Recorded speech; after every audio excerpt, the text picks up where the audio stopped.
ขอความเจริญในธรรมและความผาสุกทางใจ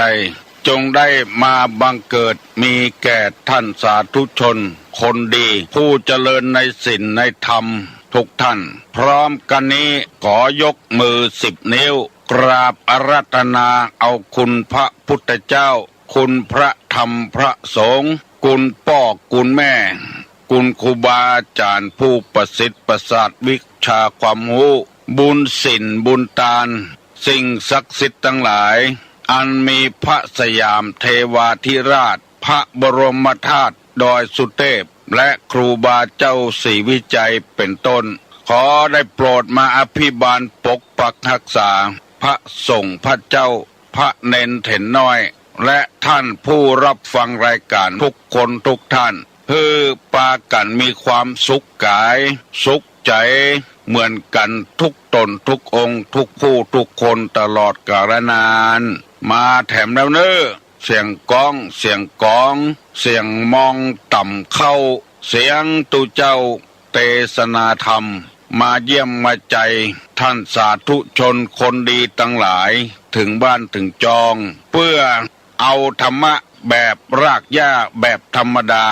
มาให้พ่อแม่พี่น้องทั้งหลายฟังก่อนที่จะได้ฟังนี้ขอเชิญชวน มวลพุทธบริษัททั้งหลายไหว้พระเหมือนกับนักมวยไหว้ครูระลึกถึงครูบาอาจารย์ก่อนผู้ที่ไปแสวงหาสัจธรรมสี่อสงไขยปลายแสนมหากัปและ10 ญาติปางสุดท้ายได้เกิดมาเป็นพญาเวสสันตละตาลเข้าของทรัพย์สมบัติสละบัลลังก์ไปบวชเป็นพระฤาษีตาลเมียตาลลูกบำเพ็ญขนาดหนักจนได้ตรัสรู้เฮาไหว้ครูบาอาจารย์เนี่ยก่อนเนออาลังหังสัมมาสัมพุทโธภควาพุทธังภควันตังอภิวาเทมิกราบสวากขาโตภควตาธัมโมธัมมังนัมสสามิกราบสุปฏิปันโนภควโตสาวกสังโฆสังฆังนะมามิกราบหันทัพไมยังพุทธัสสะภควโตบุพาภะคณะมะกะลังกะโลมาเสนะโมตัสสะภควโตอะระหะโตสัมมาสัมพุทธัสสะนะโมตัสสะภควโตอะระหะโตสัมมาสัมพุทธัสสะนะโม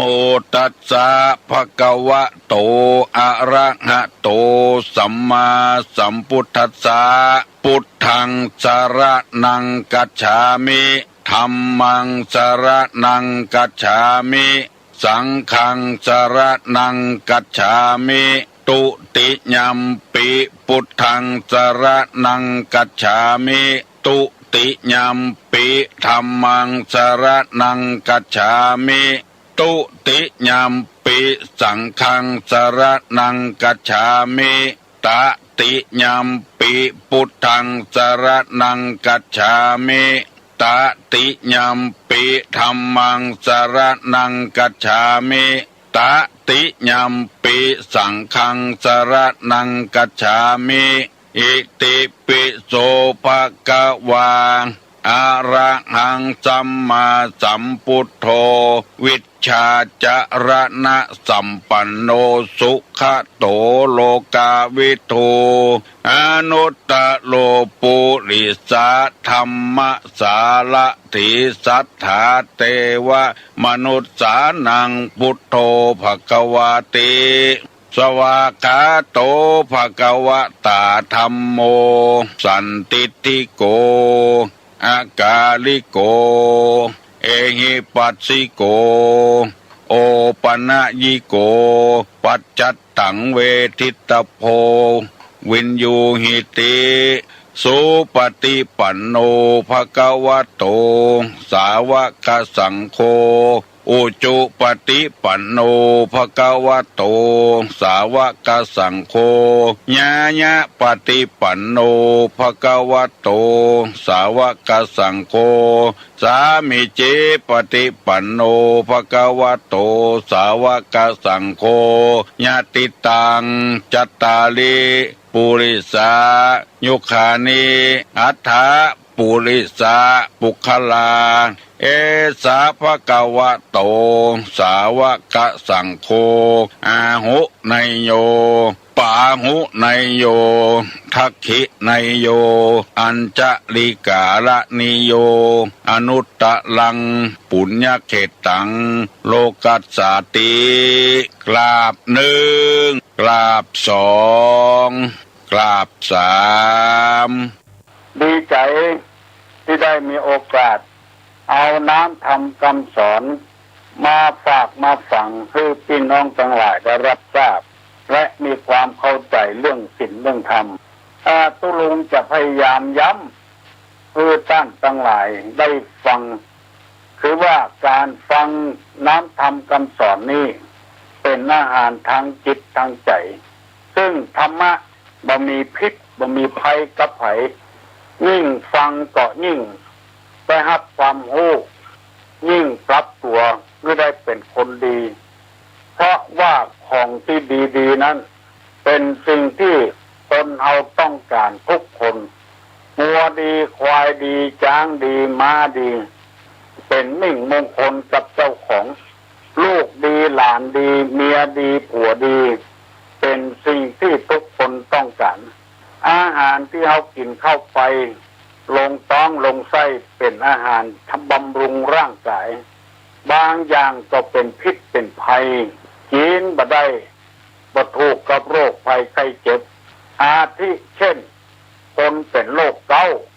ลองกินนอนางห่างไม้เข้าไปกินตัวในสัตว์เข้าไปก็เป็นพิษเป็นภัยกับคนกับพวกนั้นความรู้วิชาต่างๆบางทีไปศึกษาเล่าเรียนมาก็เป็นพิษเป็นภัยกับตัวเองกับสังคมเครื่องประดับประดาเนื้อประดับตัวเป็นเพชรนิลจินดาตลอดถึงสร้อยคอต่างๆบางทีก็ฆ่าตัวเก่าก็มีวิชาความรู้อาจจะทำลายตัวเก่าและทำลายคนอื่นเช่นที่หนังสือพิมพ์ลงมันบอกว่าไปผสมดินปืนคือผสมเฝ้าผสมไปผสมมาทดลองไปเสียมันไหม้ตัวเก่าพิกลพิการไปก็มีถึงแก่ความตายก็มีจำระเบิดจะเอาไประเบิดป่ามาตั้งระเบิดลงน้ำสกรรมระเบิดใส่มือตัวเก่าแขนปุ๊บแขนหักเพราะฉะนั้นวิชาก็ทำให้เกิดมีมลภาวะเป็นพิษเป็นภัยกับตัวยังเอาจะหันถึงวันนี้มลภาวะเกิดขึ้นกับบ้านกับจองกับให้กับสวนพักในให้ในสวนพักในให้ในนาในสมัยโบราณนั้นบ่ได้ใจฆ่ายาบ่ได้ใจยาฆ่าเนี่ยใช้มือสองข้างนี้ลบเอาไปปาดกับคะนาป้านคะนาหรือเอาขอบกจากเพื่อหากมันปูดและย่ำลงเป็นปุ๋ยของต้นข้าวพักที่ออกในให้ในนาเก็บกินได้สบายมีคนเอาไปเรียนวิชาที่ประจำเป็นจะต้องฆ่าหญ้าโดยใช้เวลานักเอายาเข้าพ่นเขาฉีดหญ้าตายพักที่อยู่ในนาก็เลยเป็นพิษเลยกินไม่ได้เป็นเตาเป็นผ่ำนี่กินไม่ได้อันนี้ก็คือวิชาที่พิษออกมาหูมามันเป็นพิษเป็นภัยกับร่างกายกับมันสมองกับตัวเองรถยนต์นี่พิษออกมาเพราะน้ำมือคนวิชาของคนเอาสิ่งต่างๆผสมประสานกันวิ่งได้สะดวกสบายเร็วทันใจจะไปที่ไหนมอก9 กิโล10 กิโลนี่เหมือนเนรมิตเหมือนชานเอาแต่แล้วบางทีก็ฆ่าตัวเก่าจนต่ำเสาไฟฟ้าพ่องต่อเสาโทรเลขพ่องจนตั้งเกาะกลางพ่องวิชาก็ทำให้เป็นอันตรายแก่คนทั่วไป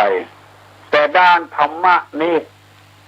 บ่มีอันตรายเลยบ่มีโทษเลย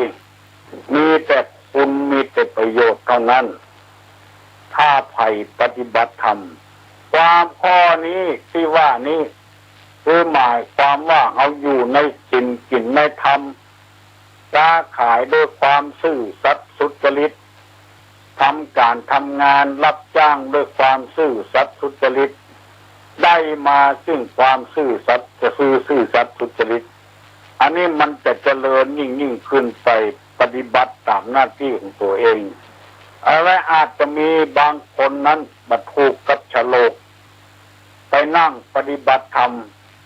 นั่งภาวนาปั้มเป่งภาวนาเอาเข้าเป็นโรคประสาทไปก็มีอันนี้เอาบ่ได้หมายความว่าทำความดีแล้วเป็นโรคประสาท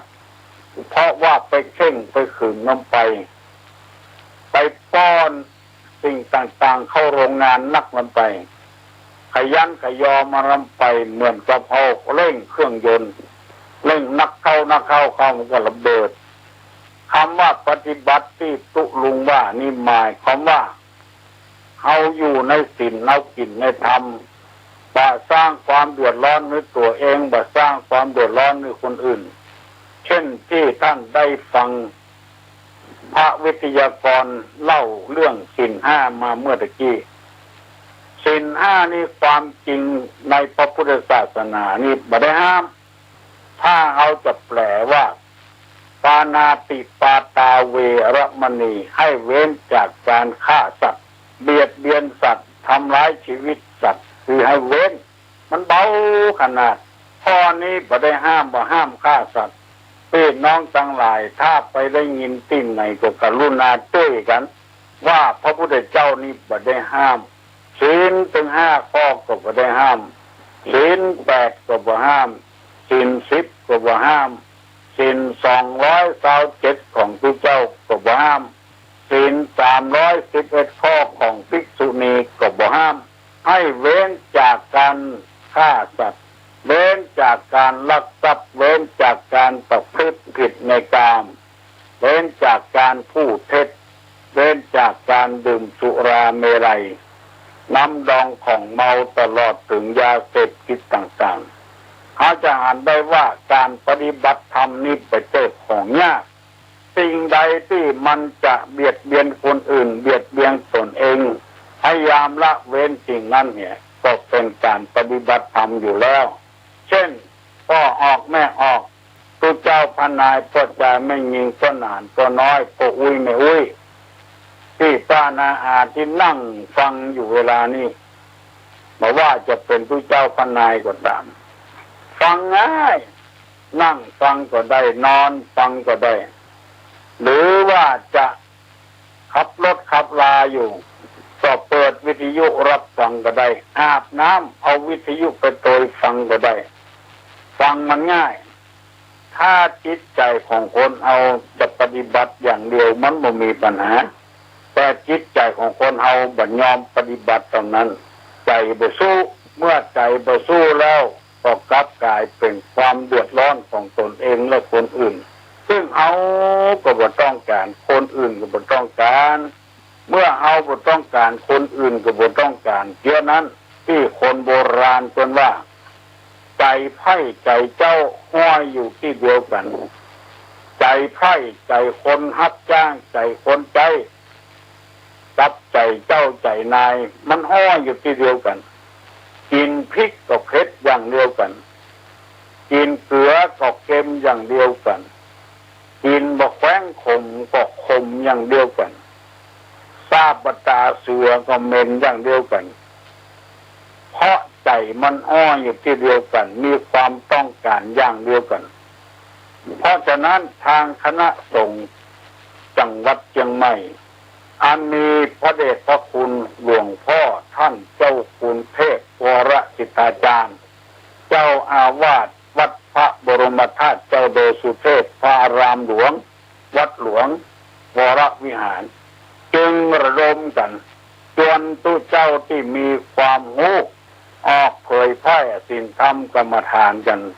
ออกอากาศทางสถานีวิทยุกันเพื่อคือพ่อแม่พี่น้องผู้หุ่มเป็นคนดี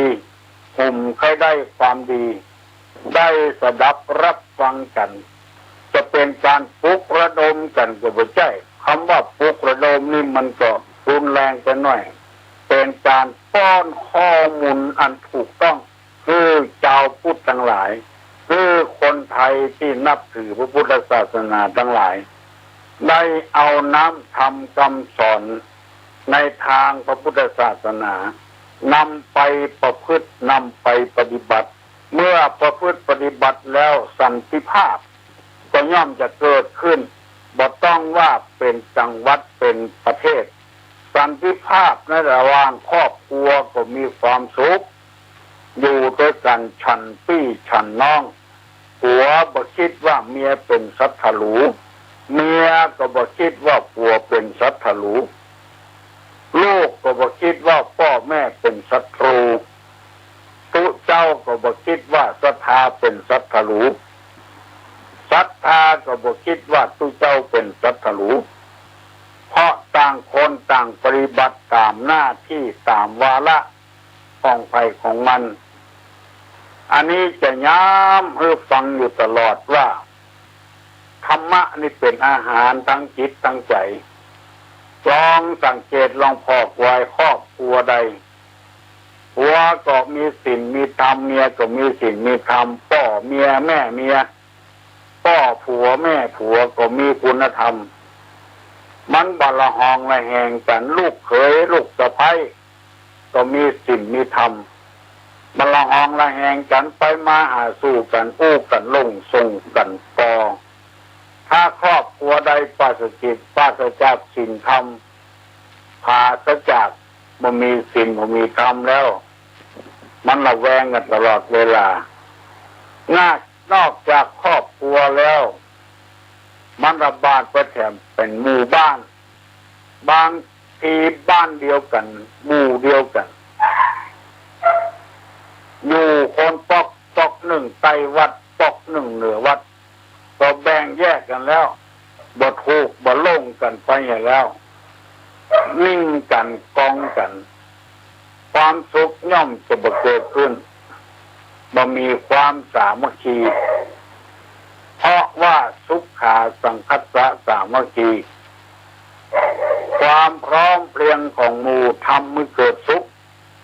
เมื่อมันมาสามัคคีกันก็บ่เกิดสุขนอกจากหมู่บ้านปอกเหนือวัดปอกใต้วัดแล้วก็เป็นตำบลตั้งหมู่หนึ่งไปถึงหมู่ก็ได้หมู่สี่หมู่ห้าหมู่สิบก็ปอกไผ่ปอกมันบ้านไผ่บ้านมันหมู่ใดหมู่มันจำนั้นก็บ่ถูกกับผู้ใหญ่บ้านผู้ใหญ่บ้านก็บ่ถูกกับกำนันตั้งตัวเป็นเอกเทศเมื่อกำนันผู้ใหญ่บ้านบ่ถูกกันเจ้าบ้านก็ย่อมจะบ่ถูกกันทำให้ผิดร้องคล้องเถียงกันเมื่อกำนันผู้ใหญ่บ้านถูกร่วงกันเจ้าบ้านก็ถูกกันเข้าหากันได้บ่แตกบ่แยกกันเพราะว่ากำนันก็ดีผู้ใหญ่บ้านก็ดีเป็นหัวหน้าบ้านธรรมดานี่หัวมันมีหันหมดมันสมองก็มีที่หัวความคิดความอ่านอย่างต่างๆอยู่ที่หัวหมดมีหัวไว้ไม่ใช่ไว้สุกหมวกอย่างเดียวไว้คิดอ่านมีมันสมองไว้กันตาก็มีที่บนหัวหูดังก็มีที่บนหัวหูก็มีที่บนหัวลิ้นอยู่ที่บนหัวเคี้ยวอยู่ที่บนหัวบดเคี้ยวอาหารลงสู่ท้องจำอู้กำจ่าอยู่ที่บนหัวมดการเจรจานี่ถูกก็ลงกันแต่เมื่อบนหัวมันบัดถูกกันแล้วลูกน้องมันก็ต้องบัดถูกกันน้ำพึ่งหยดเดียวทำมือคนฆ่ากันเป็นหมู่บ้านดังที่เอาอ่านนิทานเมื่อเอาอย่างน้อยๆว่าน้ำพึ่งหยดเดียวน้ำพึ่งตกลงแมงวันแมงงนไปตอมกินน้ำพึ่งจิ้งจกหรือจะจิ้มไปหั่นแมงงนก้อยย่องไปจะกินแมงงนแมวไปหั่นจะจิ้มจะกินจะจิ้มหมาไปหั่นใส่แมวจะคบแมวเจ้าของแมวหั่นหมาจะมาคบแมวไล่บุกหมาเจ้าของหมาบ่พอใจไล่บุกเจ้าของแมวพี่น้องเจ้าของแมวพี่น้องเจ้าของหมา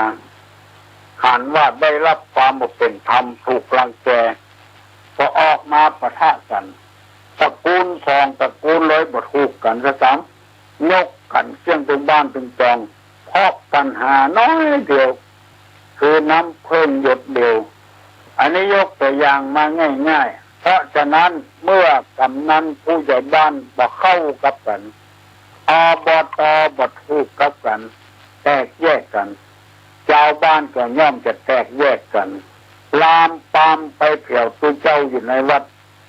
ตัวเจ้าวัดใต้วัดเหนือบ่ถูกกันเมือนเข้าศรัทธาสองวัดนั้นก็เลยบ่ถูกกันบ่ไปมาหาสู้กันเพราะว่าได้รับข้อมูลที่บ่ถูกต้องฟังไปเถอะพี่เอ๋ยน้องเอ๋ยฟังไปเรื่อยๆกูวัน มันบ่มีพิษบ่มีภัยอย่างกับการคนที่มีศีลมีธรรมฟังน้ำฟังธรรมไปเถอะอาหารอย่างอื่นยังมีพิษมีภัยอยู่ดังที่เขาว่าของกินบางอย่างก็เป็นพิษเป็นภัยกับร่างกายบางคนกินไก่ก็บ่ได้กินเป็ดก็บ่ได้การกินก็เจ็บหัวมัวตามืดหน้าตาลายบางสิ่งบางอย่างกินแล้วก็เป็นหมื่นออกถึงตัวยังเป็นพิษเป็นภัยอยู่เอามาใช้มาสวยบำรุงร่างกายแทนที่จะร่างกายสมบูรณ์กับเป็นโรคภัยไข้เจ็บมากินบ่ถูกบางทีก็อาหารการกินบ่ถูกกับต้องกับใจรู้ต้องเป็นกิ้วเป็นบิดแต่ธรรมะนี่มันบรรลุจริงๆยิ่งปฏิบัติเท่าใดก็ยิ่งดีเท่าอันเขาจะสังเกตว่าผู้ที่ปฏิบัติทำดีจะได้ครูบาอาจารย์พระสงฆ์พระเจ้าตายไปกุปีปีหน้านี้ก็มีโครงการว่าจะพระราชทานเพลิงหลายวัดหลายวากันแล้วปีแล้วก็มีการพระราชทานเพลิงกับจัดนักลากปราสาทไก่นกหัสดีลิง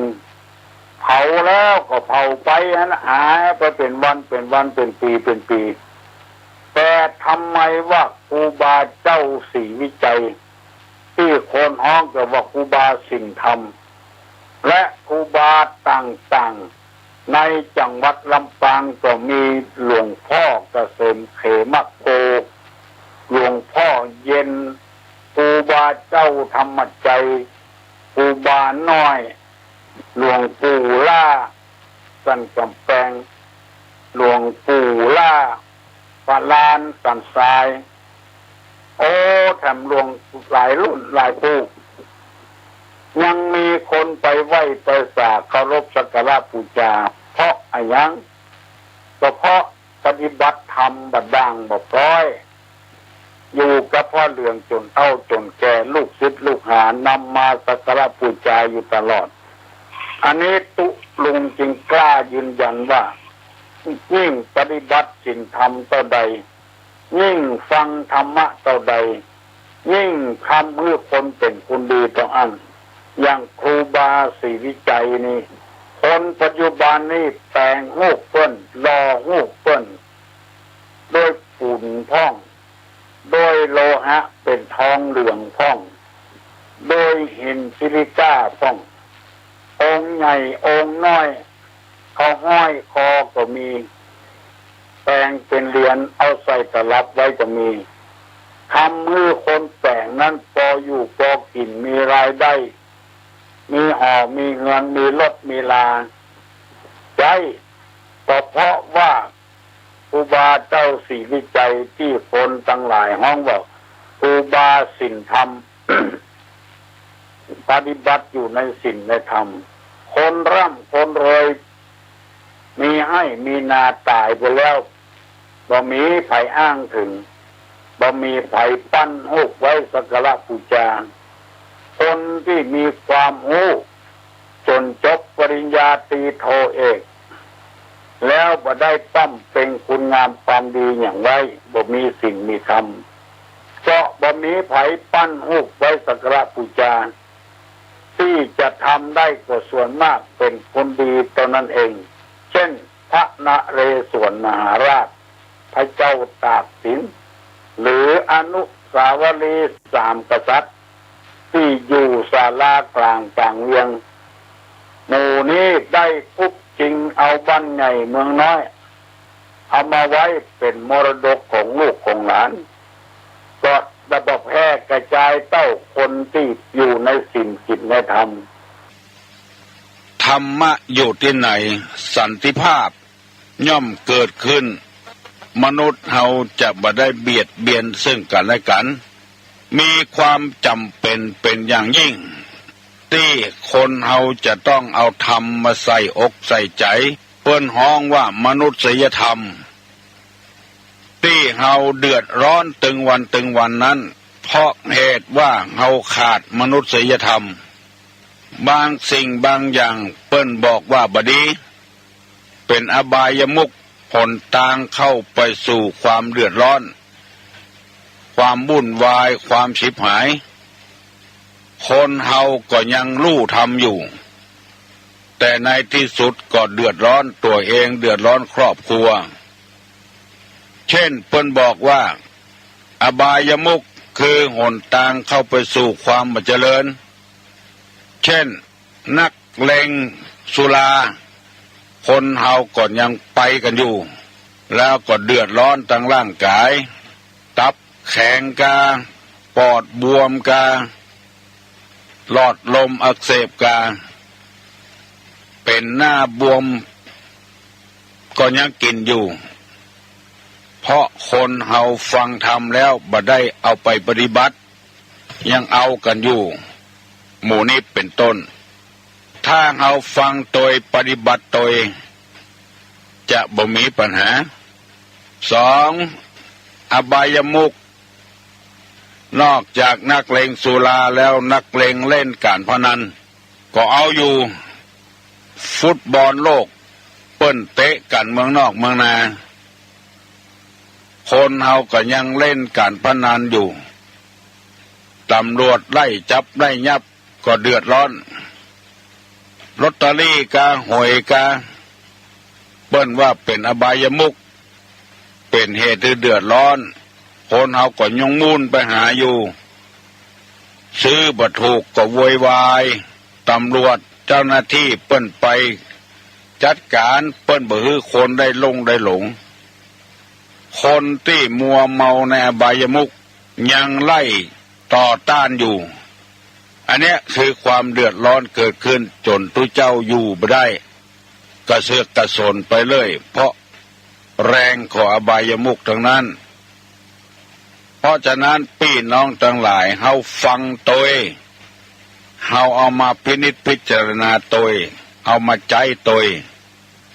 อย่าไปว่าแต่คนธรรมดาเลยแม้แต่พระสงฆ์พระเจ้ารู้แล้ว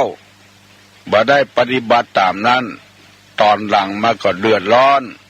เพราะเป็นอบายมุข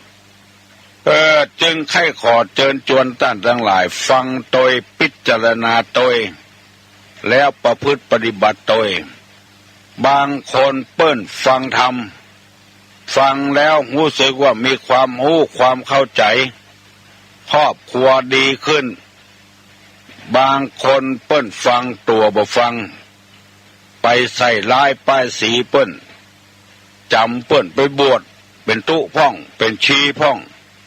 อันอย่างมูนี้เป็นต้นว่าบัดตันสมัยคนที่ปฏิบัติธรรมคนที่ว่าให้เปิ้นนั่นแหละเป็นคนบัดตันสมัยคนที่สร้างความเดือดร้อนหรือคนนั่นแหละบัดตันสมัยเปิ้นอยู่กันดีๆในบ้านในเมืองตัวเองเอาตัวไปอยู่ในคอกในขังบ่ได้นึกถึงว่าตัวเองนั่นแหละเป็นคนบัดตันสมัยไปจมอยู่ในคุกในตารางพุ่นเหรอเพราะเหตุว่าไปหมกมุ่นอยู่ในอบายมุขบ่ได้นำธรรมะมาปฏิบัติคำว่าตันสมัยบัดตันสมัยนั้นบ่ได้เกี่ยวกับการฟังธรรมปฏิบัติธรรมเกี่ยวกับอย่างอื่นต่างๆหากคือสิ่งแวดล้อมที่ปากันบินเข้าสู่กองไฟอย่างแมงเม่าวันนี้ตุลุงจะขอนำเอากรรมโบราณที่ว่าไม้เศร้าล้ำคุ้มมาเสนอให้พี่น้องทั้งหลายฟังไม้เศร้าล้ำคุ้มนี่หมายความว่าอย่างไรไม้เศร้านี่ไผ่ๆก็หูว่าใจแม่นผักแม่นไม้แม่นบะม่วงแม่นบะลำไยสอยคนไทยว่าสอยคนเมืองเขาว่าแม่นเอาแต่ถ้าไม้เศร้ามันยาวมันล้ำไปมันจะแม่นอย่างบ่ได้อุปมาเหมือนกับคนที่ตันสมัยล้ำไปเปิ้นฟังธรรมก็ว่าเปิ้นค่ำคือบัดตันสมัยพอสร้างความเดือดร้อนขึ้นมาแล้วกับปฏิเสธต่างๆนานาหาเหตุผลมาล้าง บัดตันเห็นแล้วเปิ้นมีหลักฐานหมดตกหมดเสียงแล้วเลยล้ำคุ้มไปเหี้ยอวดตัวว่ามั่งมีสีสุขพอเดือดร้อนขึ้นมาไปเปิ้งปะพาใส่ไผ่บ่ได้เพราะตัวได้ล้ำไปเหี้ยแล้วอยู่ดีกินดีที่สุดมาไปอยู่วัดบวชเป็นพระอยู่ในวัดก็ไปถือตัวล้ำคุ้มไปเหี้ยบ่ฟังคำสั่งสอนของเจ้าวาดล้ำตี้ล้ำตางไปเหี้ยเปิ้นบอกว่าอย่าไปทำตัวเหมือนไม่เศร้าล้ำคุ้มที่โบราณเปิ้นว่าอยู่ไปตามน้ำทำไปตามตัวน้ำเปียงใดดอกบัวเปียงอันพฤติกรรมต่างๆวัฒนธรรมกาจริยธรรมกาประเพณีกาปืนบ้านปืนเมืองเฮาทำเจือใดเฮาก็ทำเจือนั้นจ้อยบ้านจ้อยเมืองสนับสนุนบ้านเมืองให้มันดีขึ้นอย่าไปเอาลัทธิอื่นประเพณีอื่นที่มันบ่ถูกต้องตามลัทธิบ้านเฮาเมืองเฮาเอามาทำเคยทำเจือใดก็ทำเจืออันมันจะบ่เดือดร้อนเพราะคนเฮามันเคยหูเคยตาแล้วไปเอาอย่างอื่นเข้ามาทำแทนปฏิบัติแทนมันบ่เคยแล้วก็มันก็บ่เมินตัวที่มันบ่เมินเพราะว่าคนมันบ่เป็นทำงานบ่เป็นเลยเป็นเหตุให้ลุให้หล่างไปมีหลายปฏิบัติตัวเป็นไม่เศร้าล้ำคุ้มมันสูงกว่าเปิ้นน้ำไปสุดแต่คนอื่นจะอาจเอื้อมเพราะฉะนั้นให้บั่นทอนตัวเองจะไปประกาศว่าเป็นคนหูคนวักกว่าเปิ้นน้ำไปอย่าไปประกาศตัวว่ามั่งมีสีสุขกว่าเปิ้นน้ำไปอย่าไปประกาศตัวว่ามียศถาบรรดาศักดิ์เป็นอันนั้นเป็นอันนี้ให้เปิ้นได้หูนักถึงเวลามาเปิ้นเป็นหัวหน้าเพื่อเป็นหัวหน้าก็เป็นบ่ได้เพราะไม่เศร้าล้ำคุ้มไปแล้วที่โบราณเปิ้นว่าเปิ้นจะจูงก็ลู่ไปก่อนเปิ้นจะซ่อนก็ลู่ด้วยก้นเป็นคนที่ใจบ่ได้อย่าไปทำตัวเหมือนไม่เศร้าล้ำคุ้มคืออยู่กับกันพอกินพออยู่กันเนี่ยมันจะได้ม่วนอกม่วนใจมีความสุขบานหวานใจเกิดขึ้นอันนี้ตุลงได้นำมาเสนอให้พี่น้องข้องป่ายทั้งหลายได้ฟังเพื่อเฮาจะได้ปฏิบัติตัวของเฮาให้ถูกต้องเมื่อยามมีกลิ่นติ๊กเมื่อยามบ่มีพับตายิบจะง้อยลงมาอย่างเก่าบ่ได้แล้วเคยกินดีเคยอยู่ดีมาทำอย่างเก่าอย่างเดิมก็กลัวเปิ้นเล่าเปิ้นว่าเพราะตัวเองทำตัวเป็นไม่เศร้าล้ำคุ้มไปอย่างของมีต่ำแม่นบ่ได้ละเพราะว่าไม้มันล้ำมะม่วงกา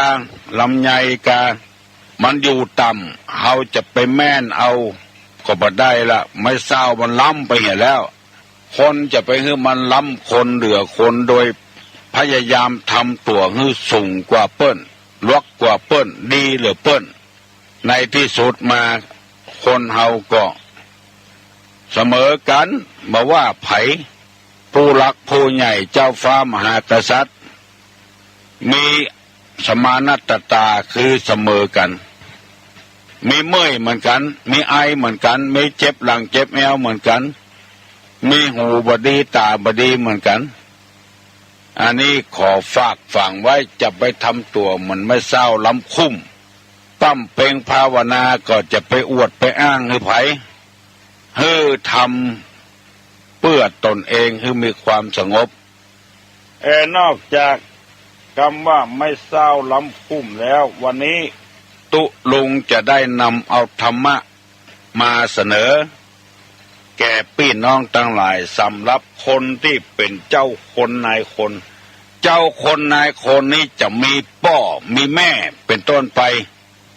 ขึ้นไปแถมก็มีผู้ใหญ่บ้านมีกำนันขึ้นไปแถมก็มีนายอำเภอผู้ราชการจังหวัดต่างในบ้านในวัดนี่ก็มีเจ้าอาวาสมีเจ้าคณะตำบลเจ้าคณะอำเภอจังหวัดขึ้นไปแถมถ้าบ่มีคุณธรรมตามนี้แล้วจะเป็น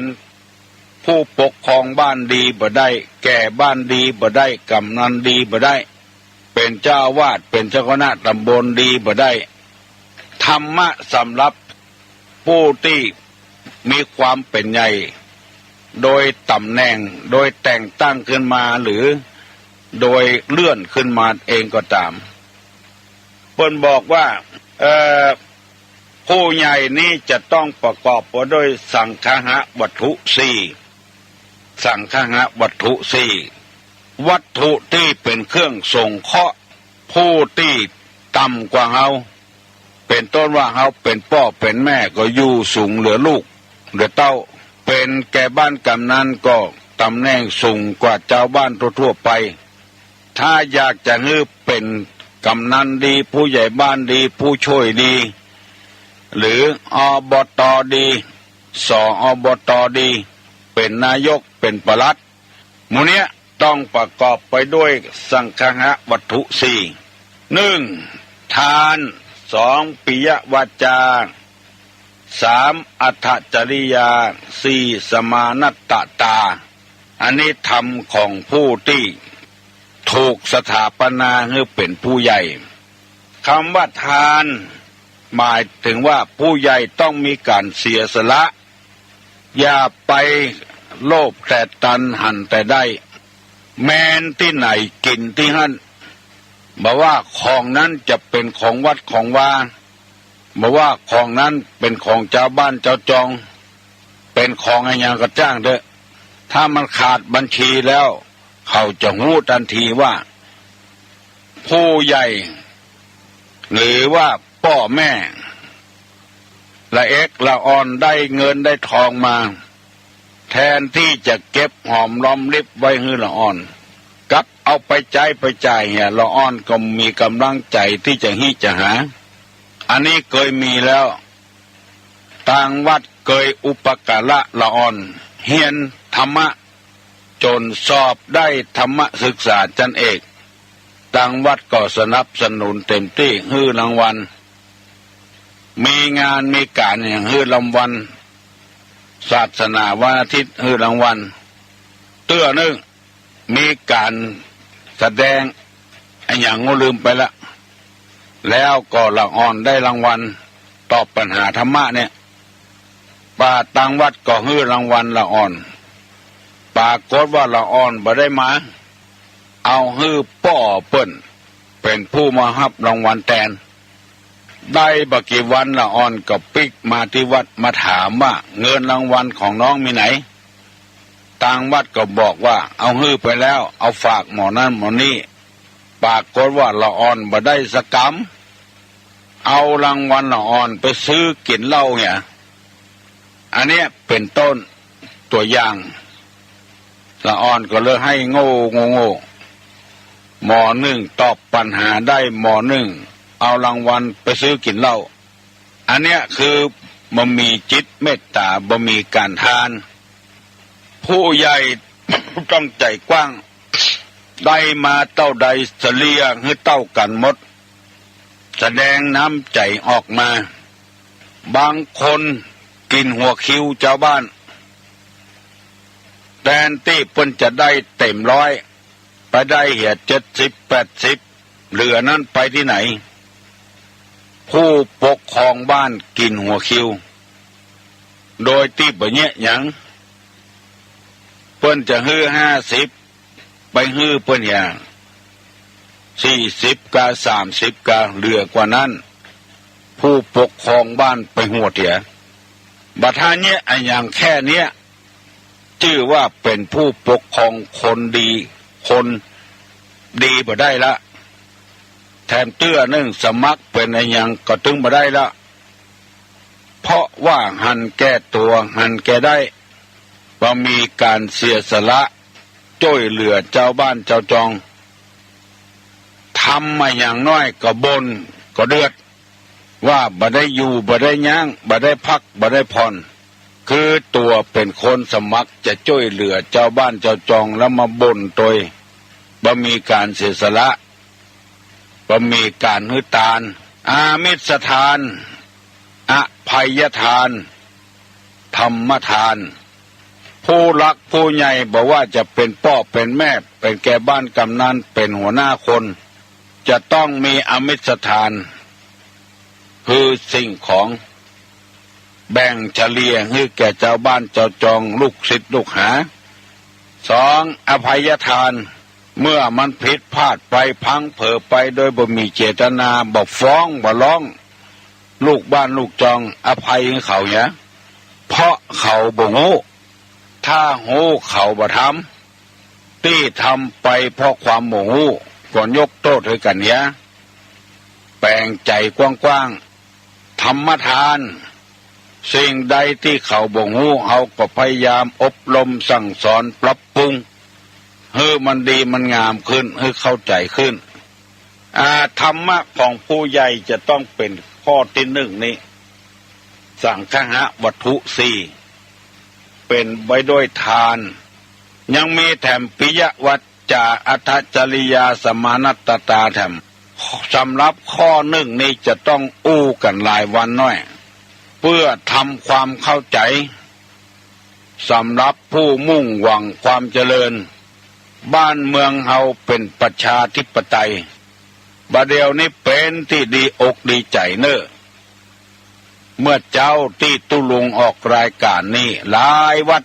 ที่ได้ยินข่าวมาเปิดเป็นเสียงต่ำสายสำหรับคนที่บ่มีวิทยุ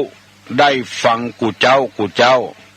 เพื่อป้อนธรรมะเข้าไปถึงจิตถึงใจคนที่บ่เคยได้ยินคำเตือนจะได้รู้ว่าคนที่ปฏิบัติงานบ่ถูกต้องเพราะขาดคุณธรรมตามที่ได้ยินข่าวมีก็วัดวังสิงคำใต้และตังพะเยาตังเชียงไฮ้วัดใกล้วัดเคียงนี้ก็มีวัดพระบรมธาตุเจ้าดอยสุเทพพระเดชพระคุณเจ้าคุณเทพบรสิทธาจารย์เปิดเสียงต่ำสายให้คนทำการทำงานในวัดพระธาตุดอยสุเทพได้ฟังเพื่อจะได้ทำงานสิ่งที่ศักดิ์สิทธิ์ให้มันเจริญยิ่งขึ้นไปในฐานะที่บุคคลเหล่านั้นทำหน้าที่ของตนให้มันถูกต้องอย่าไปหวังมุ่งจะเงินอย่างเดียวต้องมุ่งหวังเพื่อให้พระธาตุได้เจริญรุ่งเรืองโดยและทำลายที่เปิ้นออกเสียงต่ำสายให้ชาวบ้านได้ฟังหลวงพ่อโตที่อยู่ตั้งแม่แต่งเปิ้นก็เปิดเสียงต่ำสายให้ชาวบ้านชาวจองได้ฟังถึงแม้นมันจะดังไปหน่อยแต่กรรมที่ว่าที่ฟังนั้นมันแบบเป็นพิษเป็นภัยกับไผมันแบบไปทำลายสังคมนอกจากนั้นสังคมใดถ้าปฏิบัติตามหลักธรรมนี้ชมรมนั้นสมาคมนั้นสังคมนั้นเข้มแข็งยิ่งขึ้นเพราะรู้หน้าที่ของตัวที่จะต้องทำในธรรมะในทางพระพุทธศาสนาอย่างที่ว่ามาเนี่ยต้องมีการเสียสละช่วยกันตัวเองบ่ชอบฟังคนเดียวเปิ้นชอบฟังกันถึงบ้านถึงจองก็ควรจะแปลงใจให้คนอื่นพ้องที่โบราณเปิ้นว่าอย่าไปเป็นคนเดียวคือเฮาเป็นคนเนี่ยคนเดียวแล้วคนอื่นบ่ใช่คนหมู่นี้เป็นต้นที่วัดพระธาตุจอมแจ้งอำเภอแม่วางหลวงพ่อเปิ้นก็ประกาศเอาเสียงตามสายเช่นเดียวกันอันนี้เป็นที่น่ายินดีที่เรามีโอกาสได้ฟังเทศน์ฟังธรรมกันตลอดเวลาตลอด ฟังทุกวันเพื่อให้คนเราจะได้ทำตามหน้าที่นั้นอยากเป็นหัวหน้าบ้านที่ดีเป็นพ่อดีแม่ดีจะต้องเป็นคนเสียสละเพื่อลูกบ่บ่นบ่เดือดให้ลูกได้ยินบางรายนี่บ่นนักลำไปลูกก็รำคาญจะถามขายให้ขายนาเอามากินเนี่ยหมดลูกบางคนก็บ่ม่วนใจ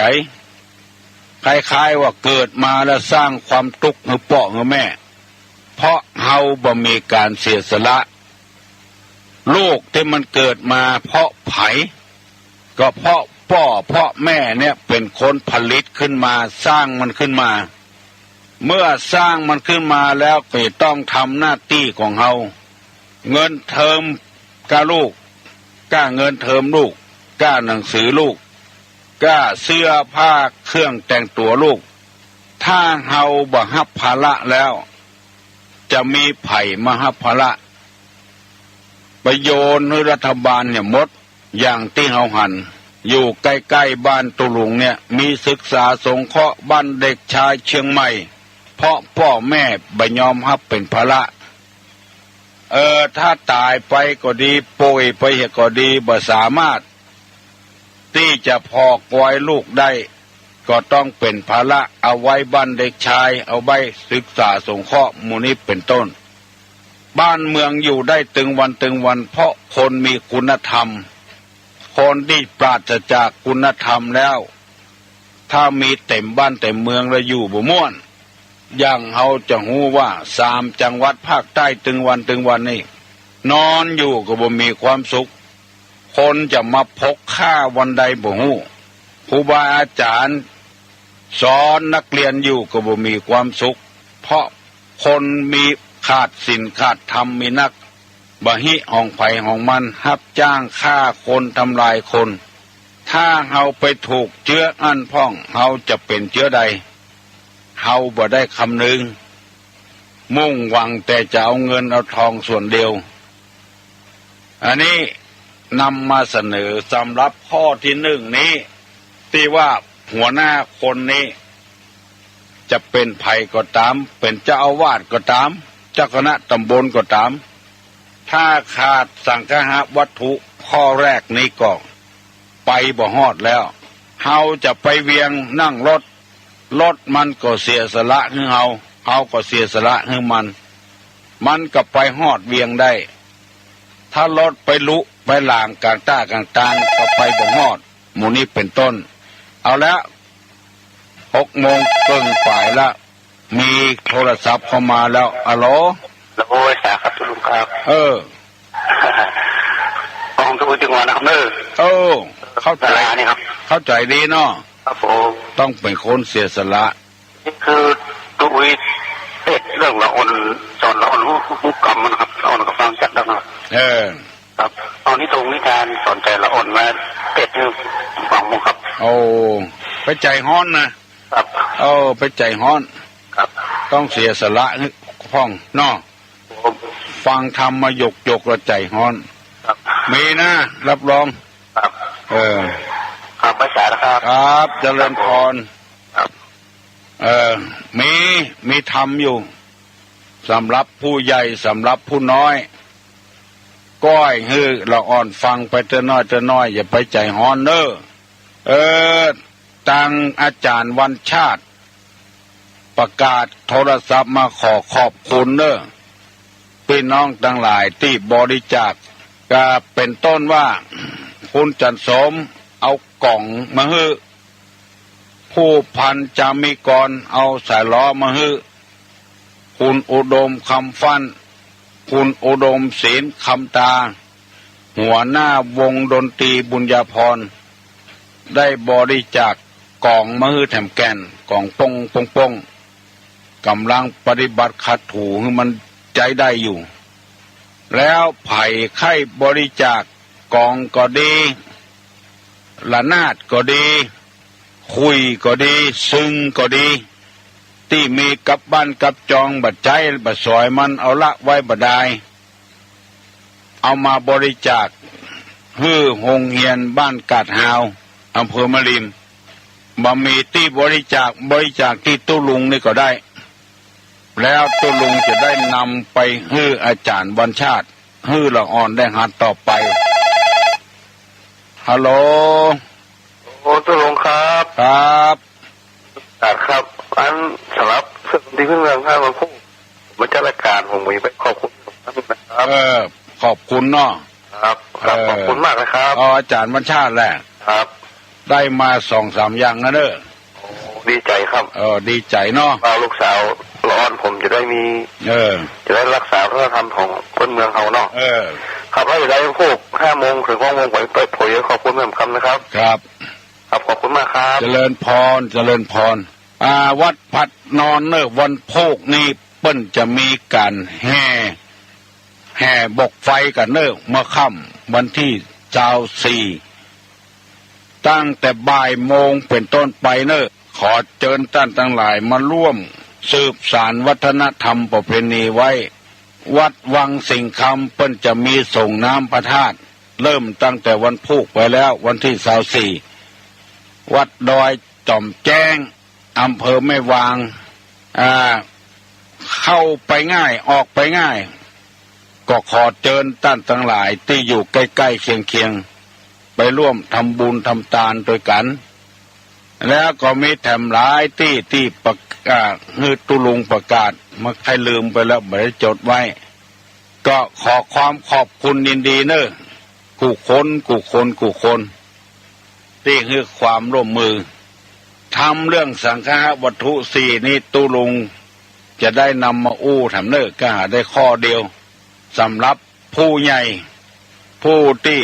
เป็นผู้รักผู้ใหญ่เป็นพ่อเป็นแม่เป็นกำนันผู้ใหญ่บ้านเป็นเจ้าอาวาสผู้ปกครองต้องมีการเสียสละช่วยเหลือกัน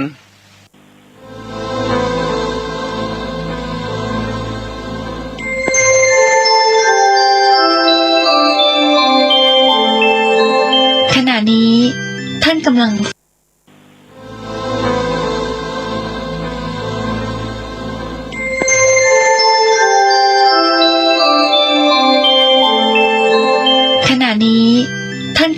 ฟัง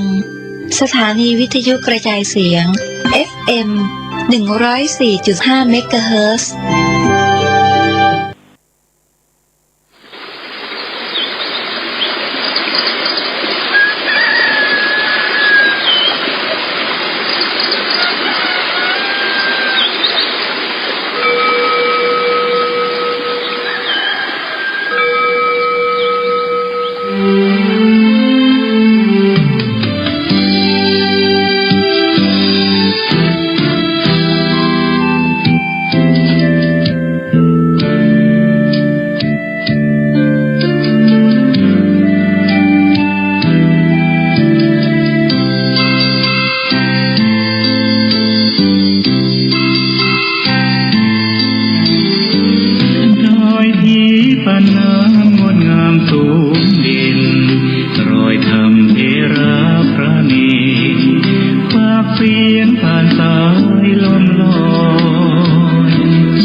สุขไปทุกทินทีเปิดฟังธรรมะประจักษ์รายการหลายคลื่นความเพียรร่วมสร้างมหาทานบารมีพระธาตุเจดีย์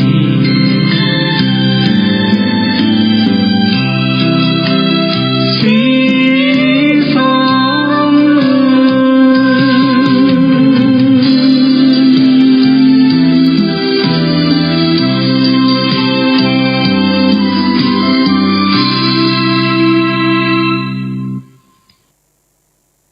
นะโมตัสสะภะคะวะโตอะระหะโตสัมมาสัมพุทธัสสะนะโมตัสสะภะคะวะโตอะระหะโตสัมมาสัมพุทธัสสะนะโมตัสสะภะคะวะโตอะระหะโตสัมมาสัมพุทธัสสะพุทธังสรณังคัจฉามิธัมมังสรณังคัจฉามิสังฆังสรณังคัจฉามิตุติยัมปิพุทธังสรณังคัจฉามิตุติยัมปิธัมมังสรณังคัจฉามิตุติยัมปิสังฆังสรณังคัจฉามิตติยัมปิพุทธังสรณังคัจฉามิตติยัมปิธัมมังสรณังคัจฉามิตติยัมปิสังฆังสรณังคัจฉามิปานาติปาตาเวระมณีสิกขาปะทังสมาธิยามิอทินนาทานาเวระมณีสิกขาปะทังสมาธิยามิกาเมสุมิจฉาจาราเวระมณีสิกขาปะทังสมาธิยามิมุสาวาทาเวระมณีสิกขาปะทังสมาธิยามิสุราเมรยะมัชฌปมาทัฏฐานาเวระมณีสิกขาปะทังสมาธิยามิอิมานิปัญจสิกขาปทานิสีเลนะสุขติงยันติสีเลนะโภคสัมปทาสีเลนะนิพพุติงยันติตัสมาสีลังวิโสทะเยนะโมตัสสะภะคะวะโตอะระหะโตสัมมาสัมพุทธัสสะนะโมตัสสะภะคะวะโตอะระหะโตสัมมาสัมพุทธัสสะนะโมตัสสะภะคะวะโตอะระหะโตสัมมาสัมพุทธัสสะนะหิโนสังขรันเตนะมหาเสเนนะ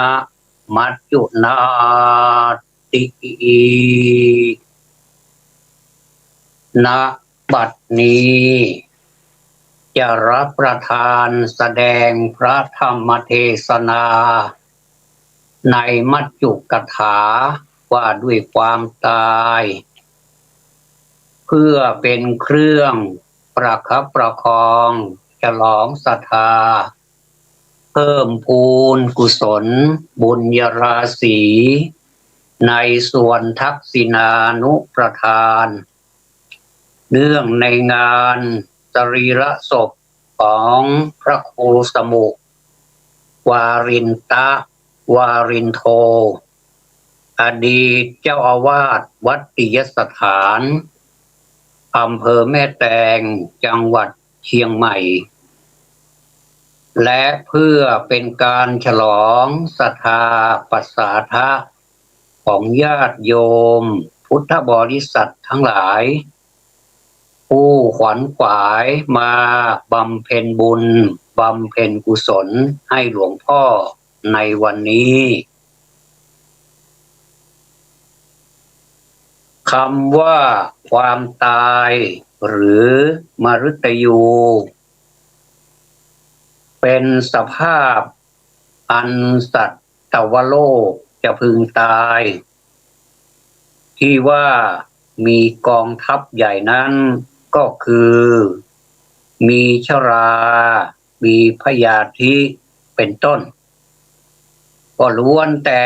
เป็นมารเสนามารเมื่อมฤตยูคือความตายเกิดขึ้นแล้วไม่มีใครที่จะผัดเพี้ยนให้ยืดอายุออกไปอีกแม้จะด้อยทรัพย์สมบัติสัพพานใดก็ตามหรือมีทรัพย์สมบัติสัพพานใดก็ตามดังนั้นสัตว์ทุกจำพวกพึงเป็นอยู่ด้วยความไม่ประมาทรีบทำความดีเสียแต่บัดนี้เพราะพญามัจจุราชนั้นไม่เคยจะปราณีผู้ใดเมื่อถึงวันเวลามาถึงไม่ว่าจะเป็นใครที่ไหนมียศถาบรรดาศักดิ์หรือไม่ยากจนหรือมั่งมีพญามัจจุราชไม่เคยผัดเพี้ยนกับความตายนั้นเลยสมดัง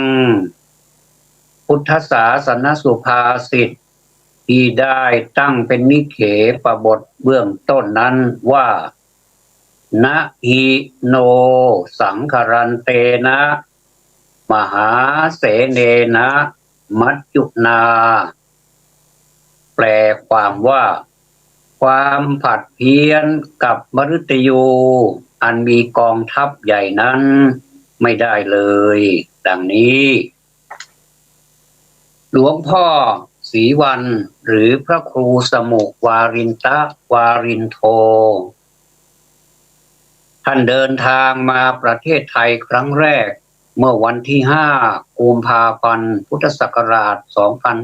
2511 จำพรรษาที่กรุงเทพ3 ปี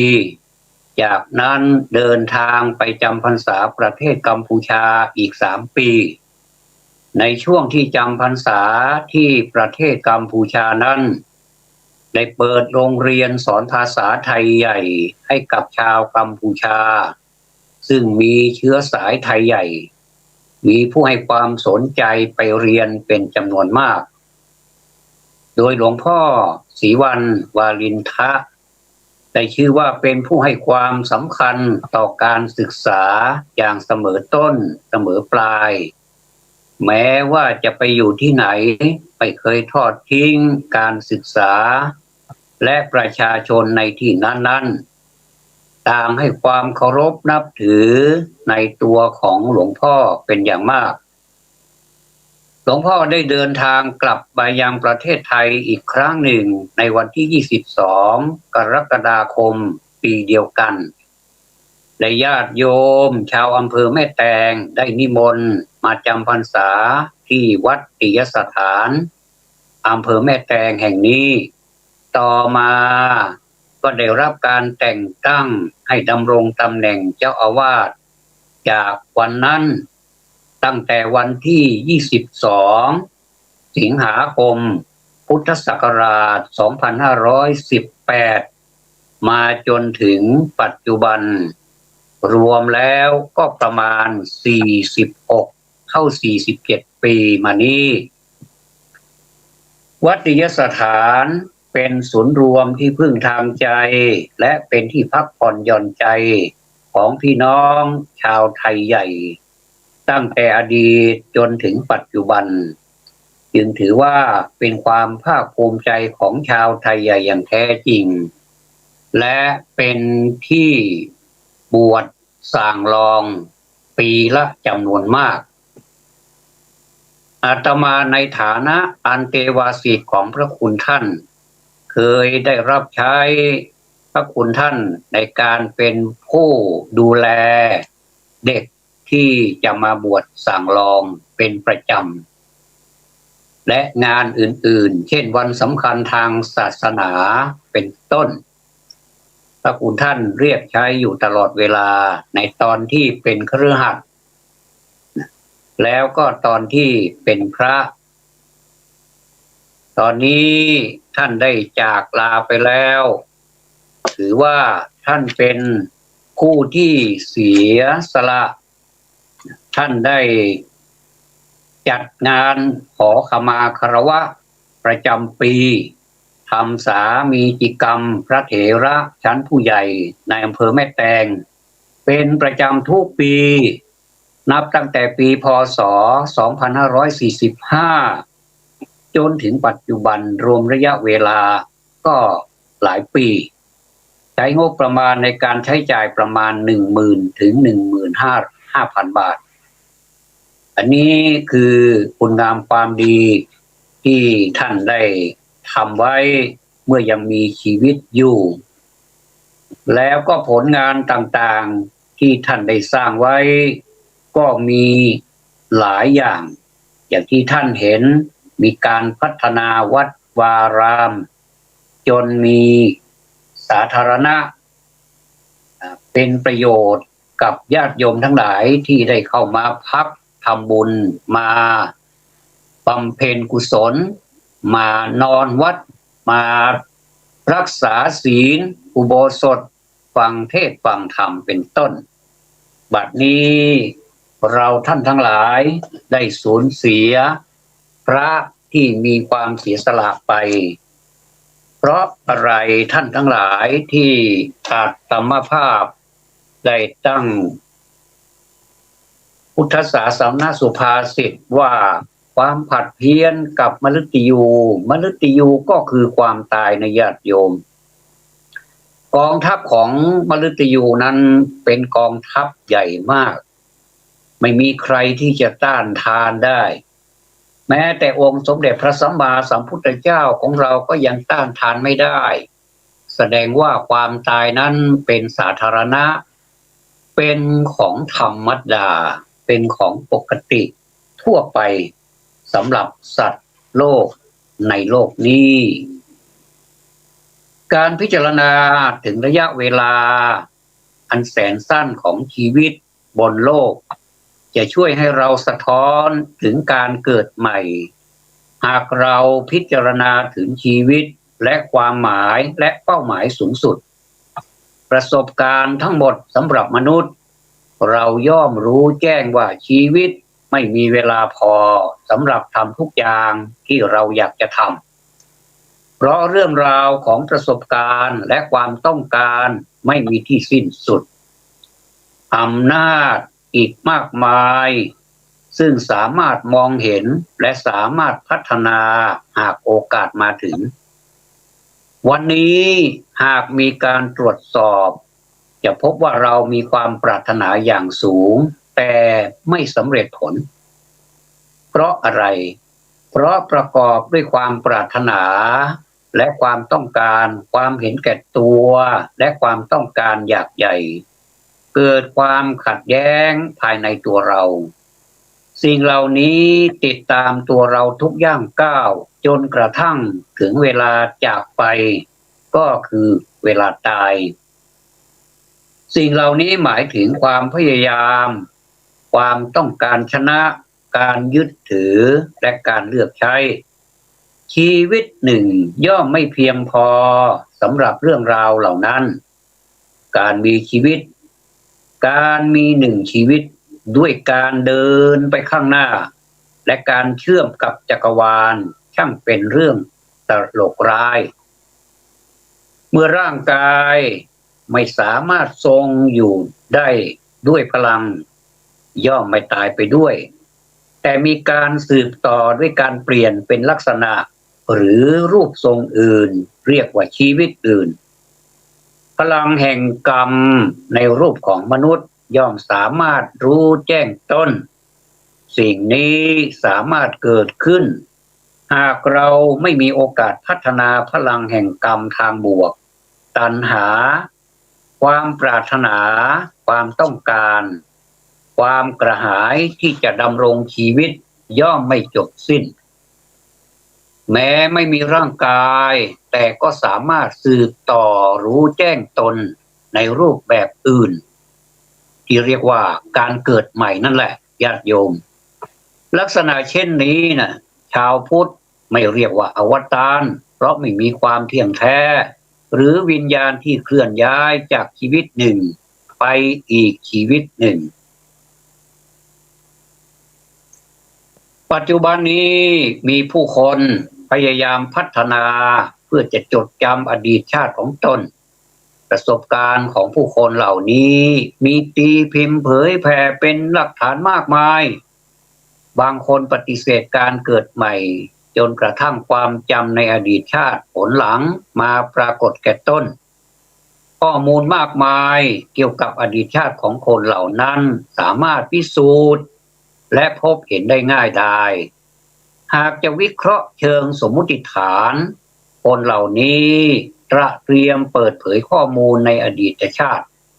ทฤษฎีของสมมุติฐานอันโดดเด่นคือการแทรกซึมเข้าไปในจิตใต้สำนึกเพื่อทำให้จำอดีตชาติได้อย่างง่ายดายการเกิดใหม่หรือการเกิดอีกครั้นเป็นการเกิดขึ้นแบบธรรมชาติมิใช่การ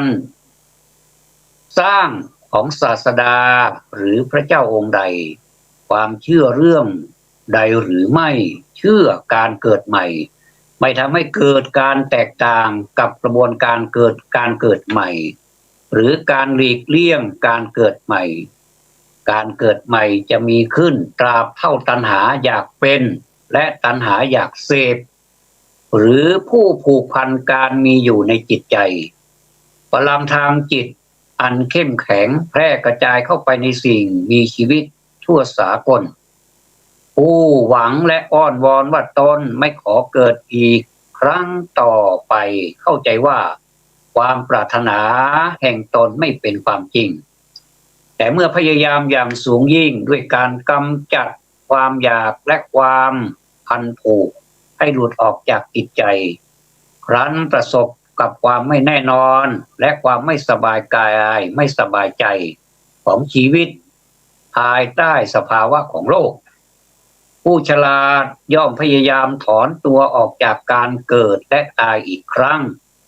ในการเดินตามทางอันถูกต้องแห่งการทำจิตให้บริสุทธิ์เนี่ยการทำจิตให้บริสุทธิ์นี่พระพุทธเจ้าท่านตรัสไว้เป็นข้อที่3ของหัวใจพุทธศาสนาหัวใจของพุทธศาสนาทุกท่านจำได้ว่าการไม่กระทำบาปทั้งปวงการยังกุศลให้ถึงพร้อมและการทำจิตให้บริสุทธิ์อันนี้เป็นข้อที่3การทำจิตให้บริสุทธิ์นี้สำคัญมากญาติโยมนะสำหรับผู้ไม่สามารถลดความอยากและความพันผูกได้นี่ต้องเตรียมตัวเผชิญกับความไม่สบายกายความไม่สบายใจและสถานการณ์ไม่แน่นอนทั้งปวงที่เกี่ยวข้องกับการเกิดแล้วก็เกิดอีกเนี่ยญาติโยมทั้งหลายชาวพุทธเรามองว่าการเผชิญกับความตายนี่นะ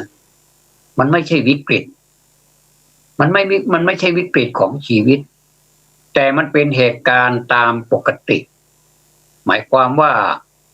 เพราะเรารู้ว่าใครก็ตามที่เกิดมาแล้วเนี่ยต้องประสบกับความทุกข์ความเสื่อมและตายไปในที่สุดเช่นหลวงพ่อมีความทรมานจากโรคภัยไข้เจ็บเบียดเบียนมาหลายปีแล้วก็เผชิญกับความทุกข์เราท่านทั้งหลายก็ต้องเผชิญกับความทุกข์กันทุกคนไม่มากก็น้อยมีน้อยคนเหลือเกิน ที่ไม่มีโรคภัยไข้เจ็บนะบางคนอาจเสริมว่าทุกคนย่อมเกิดมาพร้อมกับมรณบัตรอันนี้ก็ฟังได้เป็นความจริงทุกคนย่อมเกิดมาพร้อมกับมรณบัตรมันรอเราอยู่แล้วนะมรณบัตรนี้พร้อมที่จะออกได้กับทุกคนนะมาได้ก็กลับได้หากเราสามารถมองความตายด้วยปัญญาและเหตุผลเราจะไม่ติดพันกับชีวิตอย่างมืดบอดครั้นพระพุทธเจ้าตรัสรู้และหลุดจากวัฏสงสารแล้วเนี่ยทรงประกาศว่าอายมันติมาชาตินัตถิธานิปุนัพภวะนี้เป็นการเกิดในครั้งสุดท้ายชาติอื่นต่อไปไม่มีแก่เราอีกเสียแล้วอันนี้เป็นคำแรกที่พระพุทธเจ้าเราประสูติในวันนั้นคนทุกคนนี่เพราะเจ็บป่วยสามารถรับรู้และผ่อนคลายเป็นบางครั้งแต่การผ่อนคลายชั่วคราวย่อมทำให้รำคาญและเป็นเหตุให้โรคลุกลามร้ายแรงความสุขจากการรักษาครั้งสุดท้ายเปรียบเทียบกับการหลุดพ้นจากการผ่อนคลายจากความทุกข์มนุษย์ผู้ปรารถนาในกามคุณเป็นความพึงพอใจหรือความสุขชั่วคราวซึ่งทำให้การเดินทางในสังสารวัฏยาวนานขึ้นไปอีกการรักษาโรคแห่งสงสารต้องเป็นพระนิพพานเพราะพระนิพพานเป็นจุดสิ้นสุดของตัณหาซึ่งเป็นสาเหตุทั้งหมดของทุกข์จากการเกิดจากการแก่การเจ็บป่วยตายเศร้าโศกร่ำไรรำพันและเสียใจความสุขของพระนิพพานเปรียบไม่ได้กับความสุขชั่วคราวในสังสารวัฏแสดงว่าในสังสารวัฏที่เราเกิดมาเนี่ยเกิดตายเกิดแล้วก็ตายแล้วก็เกิดอีกนับชาติไม่ถ้วนเนี่ยเขาเรียกว่าเป็นความสุขชั่วคราวเหมือนเราไปเช่าบ้านชั่วคราวเราไปเช่ารถขับชั่วคราวถึงเวลาเราก็เอาไปคืนเขาร่างกายเราก็เหมือนบ้านเวลาบ้านมันทรุดโทรมเดือดร้อนไหมเดือดร้อนฝนรั่วบ้างอันนั้นอันนี้เสียหายบ้างซ่อมแซมกันไปจนไม่รู้จะซ่อมอย่างไรแล้วอันนั้นก็ต้องลื้ออันนี้แสดงว่าไม่รู้จะทำอย่างไรแล้วก็ต้องลื้อตอนนี้หลวงพ่อลื้อแล้วรื้อบ้านแล้วนะออกจากบ้านไปแล้วและใครต่อใครก็จะเป็นเหมือนหลวงพ่อนี่แหละต่างคนก็ต่างรื้อบ้านใครรื้อบ้านมันแล้วแต่ว่าใครจะรื้อหลังรื้อก่อนเวลาใครจะมาก่อนใครจะมาหลังอันนั้นไม่แน่นอนเขาเรียกว่าไม่แน่ดอกนายการเตรียมความจำเป็นเพื่อพระนิพพานเป็นอย่างไรย่อมถือว่าดีกว่าการบรรลุถึงความสุขภายในและการทำความคิดให้แจ่มใสนำไปสู่พระนิพพานได้อย่างไรหากนำคำสอนของพระองค์มาปฏิบัติสามารถกำจัดกิเลสทั้งสิ้นทั้งปวงซึ่งเป็นรากเหง้าของความโลภความโกรธและความหลงทำตนให้บริสุทธิ์จากความต้องการทั้งปวงและรู้แจ้งความไม่มีตัวตนอย่างแท้จริงดำเนินชีวิตด้วยการประพฤติถูกต้องตามธรรมหลุดพ้นจากความเห็นแก่ตัวและความหลงทั้งปวงย่อมสามารถประสบกับพระนิพพานญาติโยมทั้งหลายการเชื่อมโยงเป็นลูกโซ่แห่งปฏิจจสมุปบาทกล่าวคือมันเป็นภพนะมันเป็นภพเป็นปัจจัยเป็นสิ่งที่ส่งเสริมให้เรามาเกิดเป็นอะไรก็เรียกว่าเกิดเป็นชาติเมื่อมีชาติก็มีชราก็คือความแก่เฒ่ามาเยือนอีกแล้วทั้งที่เราไม่อยากได้ทุกคนก็อยากจะสวยเหมือนเดิมอยากจะหล่อเหมือนเดิมอยากจะมีอายุที่เหมือนยังเป็นหนุ่มเป็นสาวเหมือนเดิม แต่มันก็ชราจนได้และติดตามมาด้วยความเจ็บไข้ได้ป่วยอันนี้เจ็บไข้ได้ป่วยนี่ไม่จำกัดระยะเวลาไม่จำกัดอายุเป็นได้ทุกอายุไม่จำกัดไว้เขาเรียกว่าผู้ชายก็เป็นได้ผู้หญิงก็เป็นดีรวมไปถึงพระเถรเณรชีเป็นหมดนะตามมาด้วยความโศกความเศร้าความเจ็บปวดความเสียใจและความพลัดพรากนี่แล้วก็สุดท้ายก็คือมรณะก็นั่นก็เป็นกระบวนการของการพลัดพรากกระบวนการสามารถหยุดได้หากรูปแบบเปลี่ยนไปตามคำสั่งแม้สาเหตุแห่งอวิชชาทั้งหมดนี้ก็ตามเป็นเพียงสมมุติหรือการสร้างกรรมให้ยุติแม้จะเป็นสาเหตุแห่งสมมุติวิญญาณก็หยุดแม้สาเหตุแห่งการเกิดปัจจัยอื่นคือความแก่คือชรามรณะความโศกความเศร้าความเจ็บปวดความเสียใจและความพลัดพรากก็หยุดในเมื่อปัจจัยมันไม่มีแล้วนี่มันไม่เสริมกันแล้วมันก็หยุดเหมือนเราขับรถไปแล้วเราก็เบรกมันก็หยุดนะแต่ถ้าเราเหยียบคันเร่งมันก็ไปฉันใดก็ฉันนั้นเราชื่อว่าเป็นอิสระจากการเวียนว่ายตายเกิดหากเรากำจัดอวิชชาเสียแล้วนี่นะทีนี้พระพุทธเจ้าท่านตรัสว่ามันเป็นเรื่องยากนักที่จะสามารถค้นหาปฐมเหตุของสรรพสิ่งเพราะปกติเรารับรู้ว่าเหตุกลายเป็นผลและผลกลับมาเป็นเหตุเป็นวงเวียนกันอย่างเนี้ยของเหตุและผลเนี่ยวนไปที่เรียกว่าสังสารวัฏนั่นไงปฐมเหตุจึงยากเกินกว่าจะเข้าใจสำหรับต้นกำเนิดของชีวิตนั้นพระพุทธเจ้าทรงประกาศว่าเพราะไม่รู้จุดจบจึงวิ่งวนไปในสังสารวัฏการเกิดเป็นอุปสรรคเพราะอวิชชาและผูกรัดด้วยตัณหา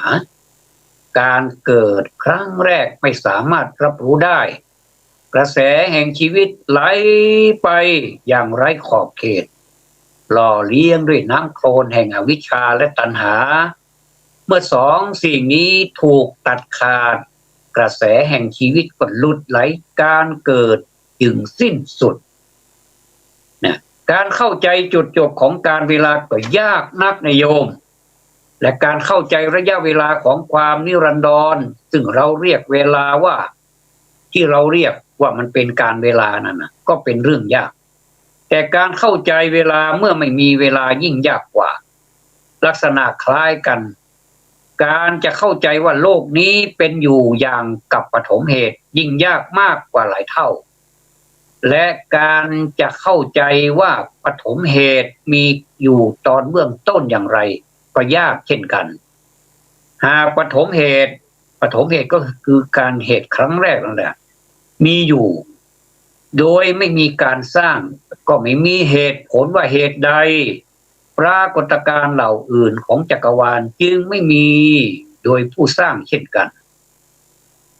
ดังนั้นสรรพสิ่งมีอยู่ปราศจากปฐมเหตุได้อย่างไร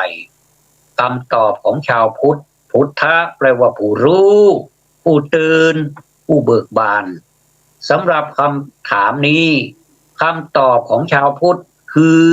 ไม่มีคำตอบเพราะคำถามเป็นเพียงผลจากความเข้าใจอันจำกัดของมนุษย์หากเราสามารถเข้าใจธรรมชาติของเวลาและความสัมพันธ์กันจริงเราย่อมเห็นว่าไม่สามารถมีเบื้องต้นคำตอบทั้งหลายมาจากคำถามที่บกพร่องเชิงพื้นฐานหากสรุปว่าสรรพสิ่งต้องมีผู้สร้างก่อนผู้สร้างตามหลักตรรกะผู้สร้างเองต้องมีผู้สร้างอีกชั้นหนึ่งและเรื่อยไปไม่สิ้นสุดตรงกันข้ามหากผู้สร้างมีอยู่อย่างไร้สาเหตุในรูปของผู้สร้างอื่นการโต้แย้งทั้งหมดก็จะร่วงหล่นสู่พื้นดินทฤษฎีผู้สร้างไม่สามารถแก้ปัญหาอะไรได้เป็นเพียงความซับซ้อนกับสิ่งมีอยู่เท่านั้น ด้วยเหตุนี้พระพุทธศาสนาจึงไม่สนใจกับทฤษฎี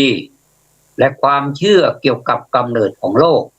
ไม่ว่าโลกจะถูกสร้างโดยใครก็ตามหรือจะมีอยู่ในตัวมันเองไม่ว่าโลกจะแน่นอนหรือไม่แน่นอนก็สร้างความแตกต่างเพียงเล็กน้อยแทนที่จะดำเนินตามแนวคิดด้วยการเก่งเหตุผลทางทฤษฎีพระพุทธเจ้าทรงแนะนำว่าสิ่งมีอยู่เป็นทุกข์เราต้องเพียรพยายามอย่างยิ่งโดยการค้นหาหลุดพ้นด้วยตนเองนี่แหละท่านทั้งหลายชีวิตของเรานี้มันช่างน้อยเหลือเกินช่างน้อยจริงๆปราชญ์ท่านบอกว่าผู้มีปัญญาฉลาดรอบรู้ท่านกล่าวถึงชีวิตนี้ว่าน้อยเหลือเกินน้อยมากสำหรับการที่จะทำคุณงามความดีและประโยชน์ตนประโยชน์ท่านส่วนหมู่ชนผู้ประมาทอยู่นั้นมักจะมองว่าชีวิตนี้ยืนยาวมากอันนี้ประมาทนะประมาทชัดๆเลยจึงไม่รีบขวนขวายทำความดีและประโยชน์แก่ตน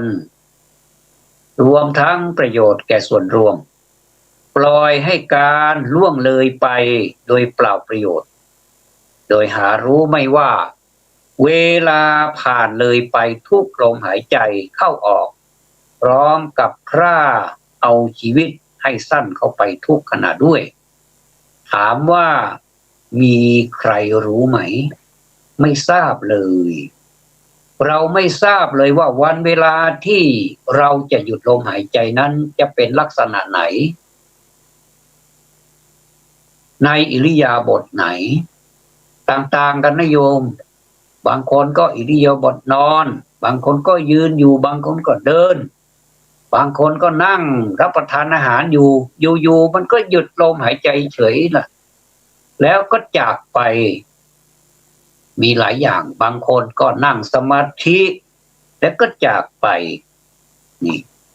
มีหลายอิริยาบถเหลือเกินไม่รู้ว่าวันเวลาไหนบางทีก็นัดเพื่อนไว้วันนี้จะไปสังสรรค์กันเนื่องจากว่าเป็นวันเลี้ยงรุ่นอย่างนี้สมมติเลี้ยงรุ่นเดินทางกันไปก็ไปจบยังไม่ถึงที่จุดนัดพบที่นัดหมายกันเอาไว้ก็ไปจบกันตรงนั้นบางคนไม่ถึงคาดไปด้วยการแท้แต่รอดบางคนก็เจ็บมากบางคนก็เจ็บน้อยบางคนก็เสียชีวิตไปเลยอันนี้เป็นเรื่องเวรกรรมของใครของมันทั้งที่ไปรถคันเดียวกันแท้เราก็มักจะได้ยินข่าวกันอยู่บ่อยๆดังนั้นท่านจึงบอกว่าไม่มีนิมิตชีวิตของคนเรานั้นสั้นสมดังพุทธศาสนสุภาษิตที่ได้มีบทหนึ่งว่าอัปปกันจิทังชีวิตตุมาหุทีราแปลความว่าปราชญ์กล่าวว่าชีวิตนี้น้อยนับชีวิตนี้คือสิ่งที่ประกอบขึ้นจากธาตุสี่คือดินน้ำลมและไฟมีรูปร่างสันฐานต่างๆกันงามบ้างไม่งามบ้างโดยมีกรรมเป็นเครื่องปรุงแต่งให้เป็นไปต่างๆนานากรรมนี้นะสามารถสรรสร้างให้ชีวิตคนรูปร่างหน้าตาของคนเผ่าพันธุ์ความฉลาดอะไรต่างๆนี่กรรมเป็นผู้ปรุงขึ้นทั้งนั้นนะสุดท้ายก็ต้องแตกสลายไปฉันใดดังนั้นชีวิตทุกชีวิตที่เกิดมาต่างก็ต้องตายไปทั้งนั้นไม่ว่าพระไม่ว่าโยมก็ตายกันเหมือนกันหมดเหมือนดังภาชนะดินนะท่านเคยเห็นภาชนะดินอย่างเช่นคนโทหม้อน้ำที่เขาทำด้วยดินหรือภาชนะอื่นๆที่ทำด้วยดินฉะนั้นคนเราเมื่อมีโอกาสเกิดขึ้นมาแล้วเนี่ยจงอย่าเกิดมาด้วยเปล่าประโยชน์ทำอะไรก็ทำเถอะ ทำคุณงามความดีนี่ยิ่งน่าทำจงรีบเร่งขวนขวายทำประโยชน์แก่ตนเองและส่วนรวมให้มากเถิดอันนี้ก็สมดังพุทธศาสนสุภาษิตบทหนึ่งว่าสัพพังเพทะปริยันตังเอวังมัจจานะชีวิตังแปลความว่าชีวิตของสัตว์เหมือนภาชนะดินซึ่งล้วนมีความสลายเป็นที่สุดภาชนะดินเช่นคนโทหม้อน้ำหรือภาชนะเป็นโอ่งอย่างโอ่งดินนี่เขาช่างเขาเอามาทำสวยสดงดงามเป็นลายวิจิตรพิสดารเวลาเรามาใส่น้ำก็ใส่โดยที่น้ำนี่ไม่ซึมไม่รั่วนะเหมือนชีวิตคนนี่ดูแลดีเหลือเกินสร้างสรรค์ปั้นแต่งให้ดีเหมือนกับภาชนะดินที่ว่านี่แหละพอถึงวันหนึ่งมันก็แตกทำไงได้มันถึงเวลาแตกภาชนะดินบางทีก็ไม่ถึงกับแตกมันจะซึมมันจะรั่วถ้าการซึมการรั่วนี้แสดงว่ามันไม่สบายเหมือนคนไม่สบายนั่นแหละเดี๋ยวอดแอดเดี๋ยวเข้าโรงพยาบาลเดี๋ยวออกโรงพยาบาลเป็นว่าเล่นนะเราไปโรงพยาบาลสิเหมือนกับมหกรรมคนไข้เจอเขาเรียกว่ามหกรรมนัดพบคนไข้มีประการต่างๆคนไข้เจ็บข้างนอกเจ็บข้างในเป็นไข้โน่นไข้นี่เป็นเจ็บโน่นเจ็บนี่สารพัดแล้วไปเจอกันโรงพยาบาลมาโดยไม่ได้นัดหมายกันนะต่างคนก็ต่างไปที่โรงพยาบาลบางคนก็เจ็บที่บ้านหมอจ่ายยามาให้ก็มากินที่บ้านอันนี้แสดงว่าเป็นลักษณะ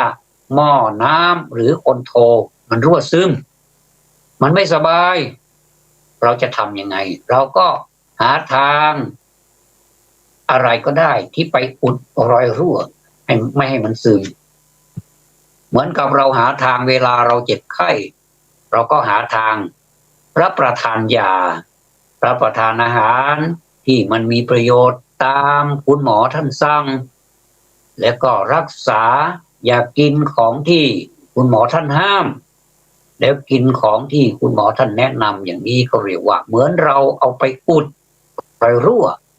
ถามว่ามันหายไหมมันก็หายไปเป็นพักๆเดี๋ยวมันก็กลับมาเป็นอีกเป็นอย่างนี้จนเราจากโลกนี้ไปนะบางคนเข้าออกโรงพยาบาลนี่ถ้าคำนวณเป็นตัวเลขแล้วนี่นับครั้งไม่ถ้วนเลยเดี๋ยวไปเจอคุณหมอท่านหนึ่งเดี๋ยวไปเจอคุณหมอท่านหนึ่งนี่ไม่ซ้ำคุณหมอเลยอันนี้เหมือนเราอุดรอยรั่วของภาชนะดินนั่นแต่พอนานไปรอยรั่วมันมากขึ้นก็แสดงว่าโรคมันกำเริบเหมือนรอยรั่วของหม้อน้ำรอยรั่วของคนโทที่ว่ามาเนี่ยมันมากขึ้นทนไม่ไหวแล้วก็แตกไปเลยจะแตกโดยการแตกเองก็มีอยู่มันก็แตกสลายไปเลยก็มีแสดงว่านี่มันแตกเองไม่มีใครมากระทบแต่ถ้ามันแตกโดยคนไปกระทบอย่างสมมติว่าคนที่บ้านไปดื่มสุรามาอย่างเงี้ยคนสมัยก่อนนี่ใช้หม้อน้ำใช้คนโทนี่เขาจะจัดไว้มีกันเกือบทุกหลังเลยเขาจะมีที่เก็บนะแล้วก็ตักน้ำใส่น้ำจะเย็นมากเลยแล้วหอมด้วยแล้วไม่ต้องใช้ตู้เย็นในสมัยก่อนนี่ไม่ใช้ตู้เย็นมันจะเย็นธรรมชาติแล้วมันเป็นธรรมชาติแล้วก็ตักของธรรมชาติมาใส่ในสิ่งที่เป็นธรรมชาติมันก็เลยให้ความเย็นนะเราก็จะดื่มได้ชื่นใจจริงๆนะมันเย็นไปไหนมาร้อนๆนี่ได้ดื่มน้ำนะได้ดื่มน้ำสักกระบวยหนึ่งเขาใช้กระบวยนะใช้มะพร้าวนี่ทำเป็นกระบวยนะก็แล้วก็ตักดื่มสดชื่นถ้าสมัยนี้ไม่ค่อยมีแล้วนะโยมจะเป็นตู้เย็นเก็บไว้ในตู้เย็นแต่จะมีแก้วนี้แทนกระบวยนี่นะแล้วเรากินสักดื่มน้ำเนี่ยสักแก้วหนึ่งหรือว่ากระบวยหนึ่งเนี่ยมันสดชื่นจริงๆเนี่ยถ้าจะเปรียบไปในเมื่อถ้ามันทนไม่ไหวแล้วมันแตก แต่แล้วก็ทีนี้เราพูดค้างไว้ว่าถ้าสมมุติว่าพ่อบ้านก็ดีใครก็ดีเนี่ยสมาชิกในบ้านเนี่ยไปดื่มสุรามาแล้วทีนี้วันนี้นี่มันหนักไปหน่อยอาจจะเผลอไผไปทุบใส่หม้อน้ำมันก็แตกอันนี้จะเปรียบไปก็เหมือนอุบัติเหตุก็คือหม้อน้ำนี่ไม่ได้ตั้งใจแตกหรอกแต่มีคนมาทำให้มันแตกก็เปรียบไปเหมือนอุบัติเหตุเหมือนคนเราไปประสบอุบัติเหตุแล้วก็จากไปนะฉันใดก็ฉันนั้นอันนี้เรียกว่าเป็นทั้งอุบัติเหตุและเป็นไปตามธรรมชาติมันใช้มานานแล้วมันย่อมจะคล่ำคร่าและก็แตกสลายไปเป็นธรรมดานะก็ท่านบอกว่าสัพพังเพทปริยันตังเอวังมัจจานะชีวิตตั้งชีวิตของสัตว์เหมือนภาชนะดินซึ่งล้วนมีความสลายเป็นที่สุดนี่ภาชนะดินนี่นะแม้จะเป็นภาชนะอื่นก็ช่างเถอะไม่ว่าจะเป็นภาชนะแก้วไม่ว่าจะเป็นอะไรก็ตามมาถึงเวลามันก็คร่ำคร่าแล้วมันก็สูญสลายไปนี่แล้วเราจะทำอย่างไรกันดีในเมื่อเรารู้แล้วว่าไหนก็ความผัดเพี้ยนกับพญามัจจุราชนี่มันเป็นกองทัพใหญ่นี่เราก็ผัดเพี้ยนไม่ได้ขอเวลาสัก1 นาทีนะอย่างนี้ก็ไม่ได้ขอเวลา5 นาทีเพื่อจะไปล่ำไปลาก่อนติดหนี้ไว้ที่ไหนหรือใครเป็นหนี้จะไปทำพินัยกรรมก่อนขอพญามัจจุราชนี่ขอยกเว้นไว้ก่อนได้ไหมไปทำงานที่อื่นก่อนได้ไหมไม่ยอมถึงเวลาแล้วมันก็หมดลมหายใจนี้ท่านจึงให้เรานี้ไม่ประมาทมีสติสัมปชัญญะอยู่เสมอทำอะไรที่เราค้างไว้ก็ทำให้มันเสร็จจะโอนพินัยกรรมจะทำพินัยกรรมจะทำให้ใครก็จัดสรรปันส่วนให้มันดีอย่างนี้เวลาเราจากไปแล้วก็ตายตาลับไม่ต้องไปพะวงไม่ต้องไปเป็นห่วงนี่เพราะว่าเราทำไว้เสร็จเรียบร้อยแล้วอีกประการหนึ่งเราต้องทำบุญทำกุศลนะเว้นจากทำบาปทำกุศลให้มากๆทำกุศลให้ถึงพร้อมและประการสำคัญก็คือทำจิตใจให้บริสุทธิ์สดใสร่าเริงในธรรมะไม่ใช่ร่าเริงในการกระทำบาปแต่ร่าเริงในการกระทำบาปไม่ใช่ความหมายข้อนี้นะโยมความหมายของข้อนี้ก็คือร่าเริงมีจิตแจ่มใสในการบำเพ็ญกุศลอย่างญาติโยมมาร่วมบำเพ็ญกุศลในวันนี้เรียกว่าเราได้ทั้งฟังธรรมะปีติเราก็เกิดเราก็ส่งกระแสจิตไปถึงผู้จากไปนะเรียกว่าได้ประโยชน์2 อย่างได้ประโยชน์2 ทางในคราวเดียวกันก็คือได้ประโยชน์ทั้งผู้จากไปและได้ประโยชน์แก่ตัวเราที่ยังไม่จากไปด้วยอันนี้แหละญาติโยมทั้งหลายสิ่งเหล่านี้นะพระพุทธเจ้าของเรานะท่านจึงได้ทรงเตือนนักเตือนหนาว่าท่านทั้งหลายจงอยู่ด้วยความไม่ประมาทเถิดแล้วพระพุทธเจ้าทรงแสดงว่าดูก่อนภิกษุทั้งหลายร่างกายนี้ไม่ใช่อาตมันเวทนาก็ไม่ใช่อาตมันสัญญาก็ไม่ใช่อาตมันความคิดไม่ใช่อาตมันและวิญญาณก็ไม่ใช่อาตมันการรับรู้นี้สาวกไม่ควรเพ่งคุณค่าของร่างกายหรือเวทนาหรือสัญญาความรู้เกี่ยวกับการหลุดพ้นเกิดขึ้นภายในตนและเมื่อเรารู้ว่าเราได้ทำสิ่งที่ทำแล้วและดำรงชีวิตพรหมจรรย์จึงไม่มีความยาวนานอีกต่อไปการเกิดใหม่ได้ถูกทำลายเสียแล้วอันนี้ปรากฏในอนัตตลักขณสูตรนะนี่มีคำหนึ่งที่ว่าพรหมจรรย์พรหมจรรย์นี้หลายท่านคงเข้าใจผิดคิดว่าพรหมจรรย์นี้ต้องเข้าไปบวชก่อน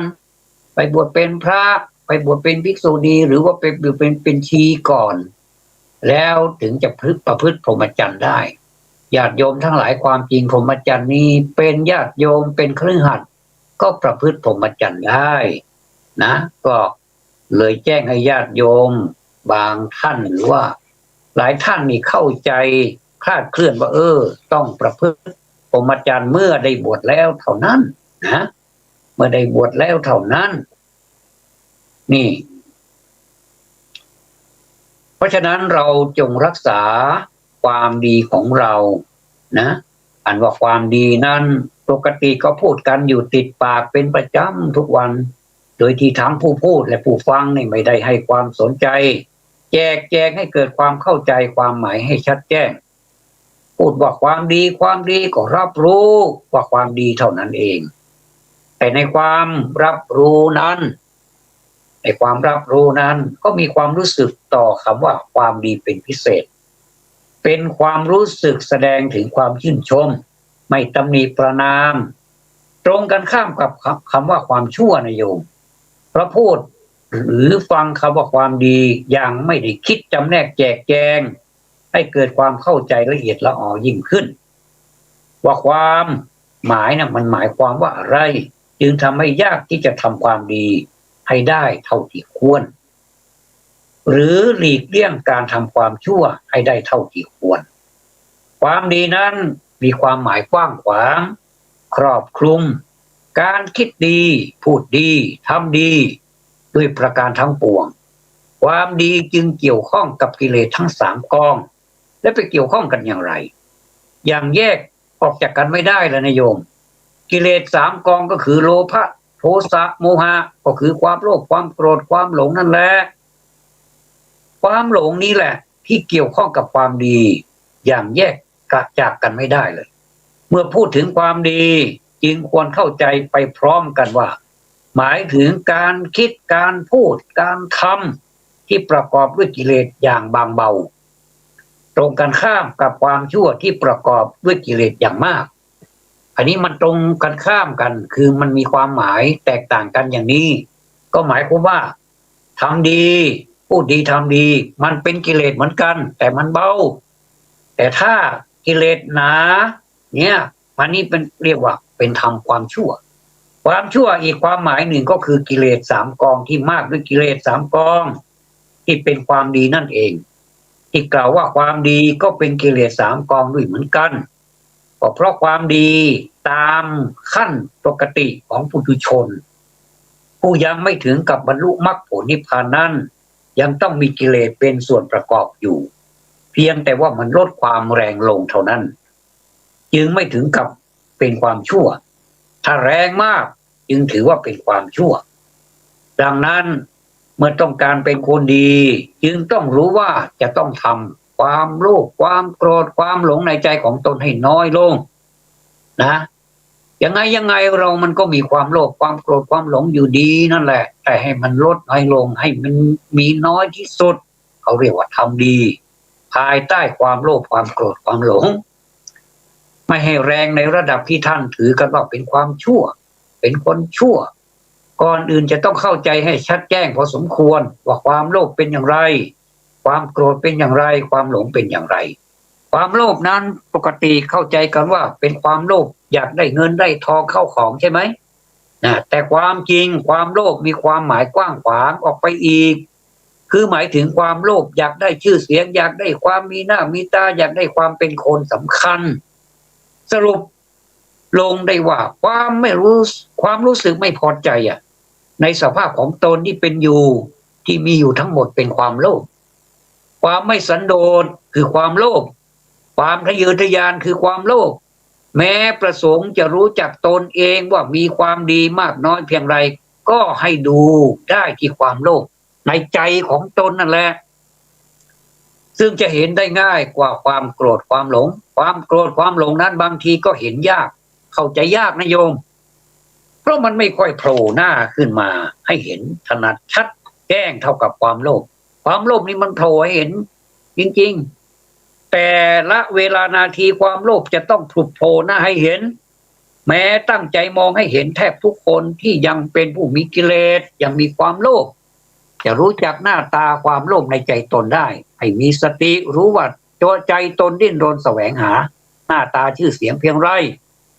มุ่งหวังความเป็นคนสำคัญในสายตาในความนิยมยกย่องของผู้อื่นเพียงไรไม่ต้องพูดถึงความอยากได้ทรัพย์สินทรัพย์สิ่งของที่หลายๆคนคิดว่าตนไม่ปรารถนาต้องการแล้วสละได้แล้วอย่างนี้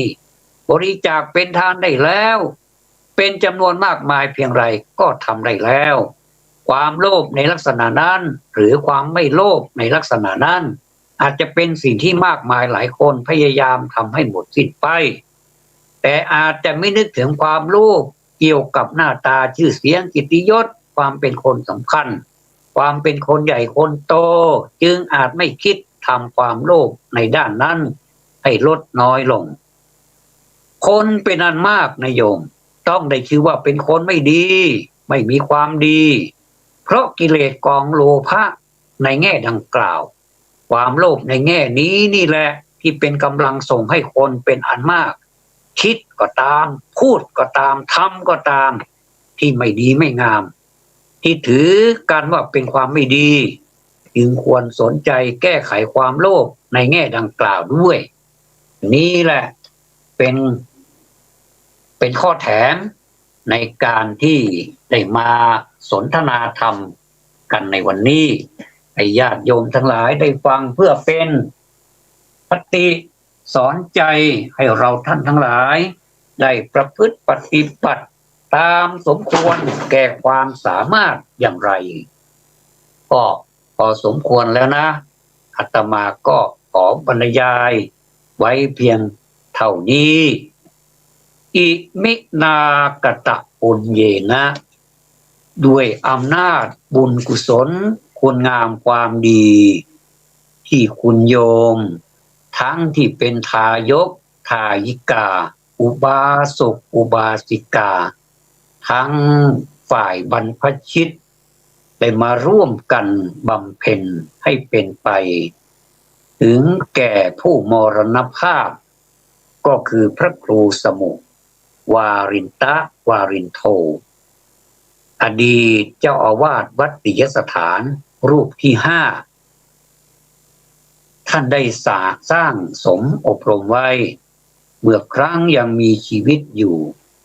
ประกอบกับบุญกุศลที่คณะท่านเจ้าภาพมีญาติโยมทั้งหลายทั้งฝ่ายบรรพชิตและคฤหัสถ์และญาติมิตร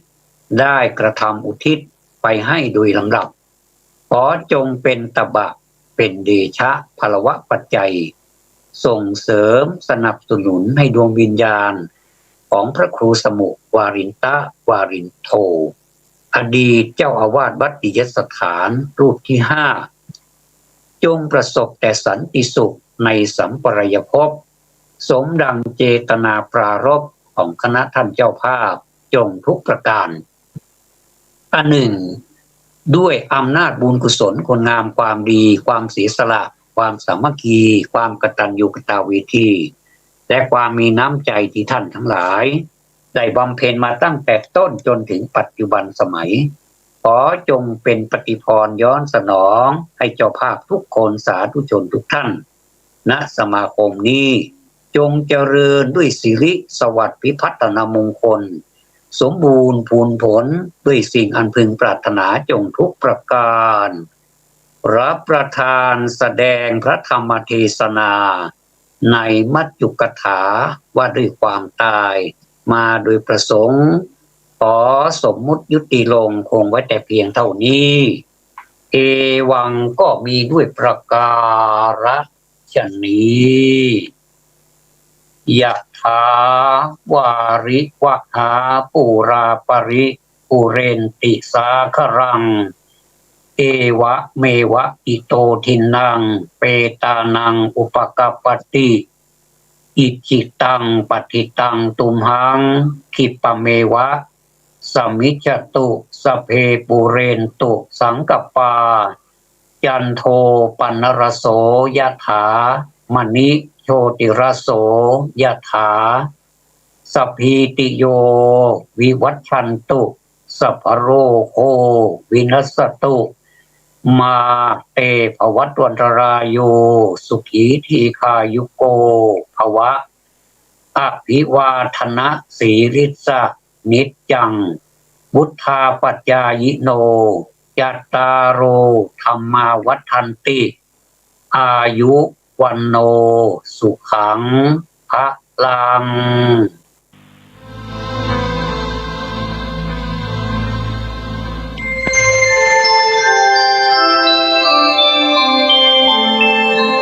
ขณะนี้ท่านกำลังฟังสถานีวิทยุกระจายเสียงคลื่นเพื่อการศึกษาพระพุทธศาสนาและวัฒนธรรมระบบ FM 104.5 เมกะเฮิรตซ์ออกอากาศณวัดฝายหินตำบลสุเทพอำเภอเมืองจังหวัดเชียงใหม่โทรศัพท์053 226 058 053 810 406 053 943ท่านกำลังติดตามรับฟังสถานีวิทยุกระจายเสียงพระพุทธศาสนาแห่งชาติและสังคมคลื่นเพื่อการศึกษาพระพุทธศาสนาและวัฒนธรรมระบบ FM 104.5 เมกะเฮิรตซ์รายการต่อไปเป็นรายการเสียงธรรมจากสามเณรดำเนินรายการโดยสามเณรสมพงษ์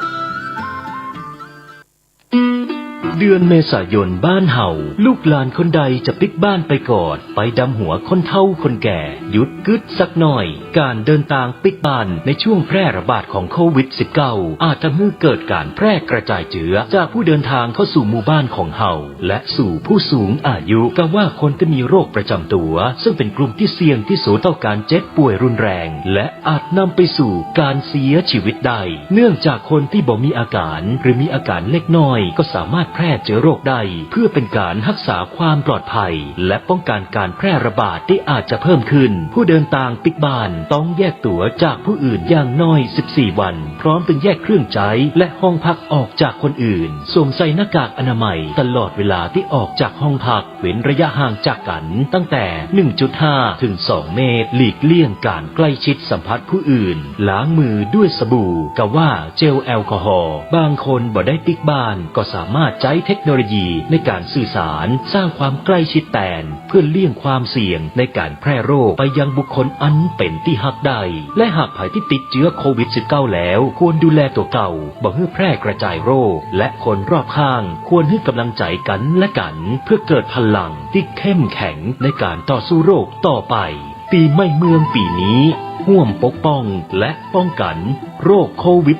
-19 ห่างกันสักพักแต่ยังฮักเหมือนเดิมด้วยความห่วงใยจากจังหวัดเชียงใหม่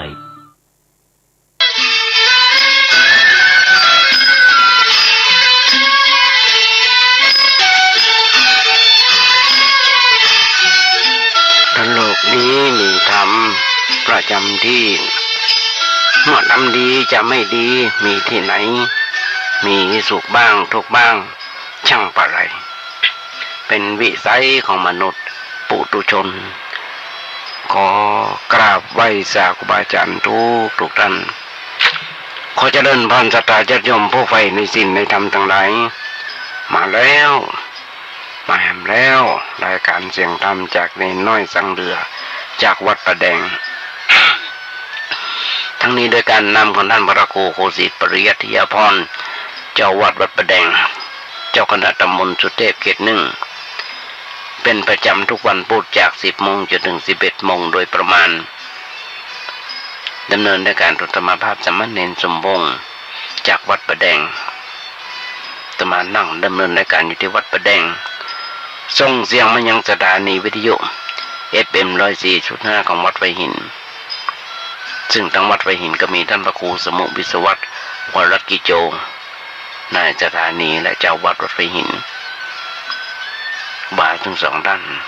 มาจันทั้ง2ท่านในความเมตตากรุณาภาพรูปแรกก็คือท่านพระครูโคสิทธิ์ปริยัติยาพรองค์แรกรูปแรกที่ได้สอนธรรมภาพการดำเนินรายการวิทยุหรือว่าการจัดรายการวิทยุตั้งแต่เริ่มแรกจากวันนั้นจนถึงวันนี้ได้16 ปีโดยประมาณทั้งนี้ญาติโยมทั้งหลายอย่างที่เคยอู้ทำไมบ่เคยแต่อยู่ในความฝันมาอยากจะจัดรายการวิทยุ ก็มาสมเจตนาสมปรารถนาเนี่ยเมื่อกี่ปีที่ผ่านมาตั้งแต่วันนั้นจนถึงวันนี้ก็ยังไม่เคยหยุดเลยเพราะฉะนั้นญาติโยมทั้งหลายว่าอาจารย์เพิ่นสอนธรรมะบ้าง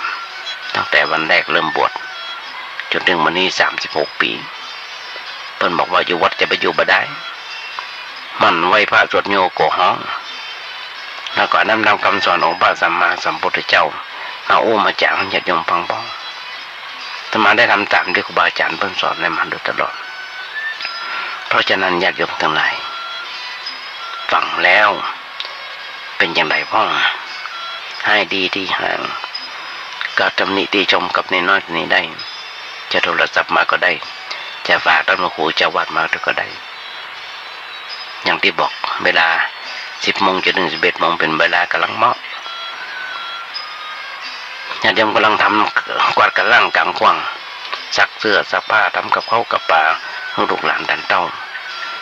ยกนี้เป็นยกโควิดบอกว่าจะได้ไปที่ไหนกันก็ได้ทำตามนั้นทำไปเปิดวิทยุฟังไปยกนี้สมัยนี้สบายญาติโยมทั้งหลายไม่จำเป็นต้องลากวิทยุมาเปิดฟังในโทรศัพท์ก็ได้ฟังได้ถึง YouTube ฟังได้ถึง Messenger ฟังได้ถึงไลน์ฟัง Facebook อย่างต่างๆที่จะมาส่งไปที่จังหวัดหัวหินส่งไปโดยเฉพาะสถานีวิทยุ FM 104.5 ของวัดหัวหินฟังได้ตลอด24 ชั่วโมงญาติโยมทั้งหลายญาติโยมจะมาบอกบทกลอนให้ญาติโยมฟัง2 บทกลอนว่าถ้าโลกนี้มีธรรมประจำที่มาดำดีจะไม่ดีมีที่ไหนมีสุขบ้างทุกข์บ้างจังปะไรเป็นวิสัยของมนุษย์ปุถุชนแต่บทหนึ่งเพิ่นบอกว่า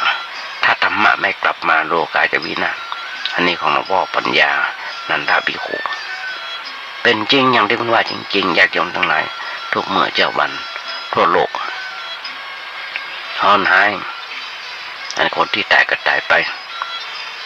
ประเทศไทยของเฮาญาติโยมทั้งหลายเดือดร้อนทนไม่เหมือนกันทุกคนตั้งแต่โควิดเข้ามา 2-3 ปีแนวที่ผ่านมาถึงเมื่อมีโควิดก็เดือดร้อนทนไม่กันเพราะคนเฮามันไม่ค่อยมีศีลมีธรรมกันธรรมะไม่ได้อยู่ที่วัดธรรมะอยู่ที่ตัวของเฮาทุกคนตาหันก็คือตัณหามีตัณหาก็คือมีตาหันเพราะฉะนั้นญาติโยมทั้งหลายวันนี้วันหนึ่งที่จะมามาขยายใจความ2 บทกลอนนี้ท่านพระครูสังฆบริหารธรรมนูญธรรมคุณูเป็นเป็นประจำว่าสังขารจะสะสวยต้องมันกัดสีคนจะดีต้องมันฟังเทศอยากเป็นคนพิเศษต้องหาสร้างเหตุแห่งความดีเพราะฉะนั้นญาติโยมทั้งหลายตอนนี้คนเฮาอยู่โลกมันต้องปะทั้งแดดทั้งฝนอย่างที่บอกคนเฮานะต้องการความต้องการของคนเฮาบางทีมันก็ขัดกันบางทีมันก็ไม่ชอบฝนตกนักก็ไม่ชอบแดดออกนักก็ไม่ชอบลมแห้งก็ไม่ชอบอย่างอันอย่างอี้หนาวน้ำไปก็ไม่ชอบแปะน้ำอย่างก็ไม่ชอบใจญาติโยมเฮ้ย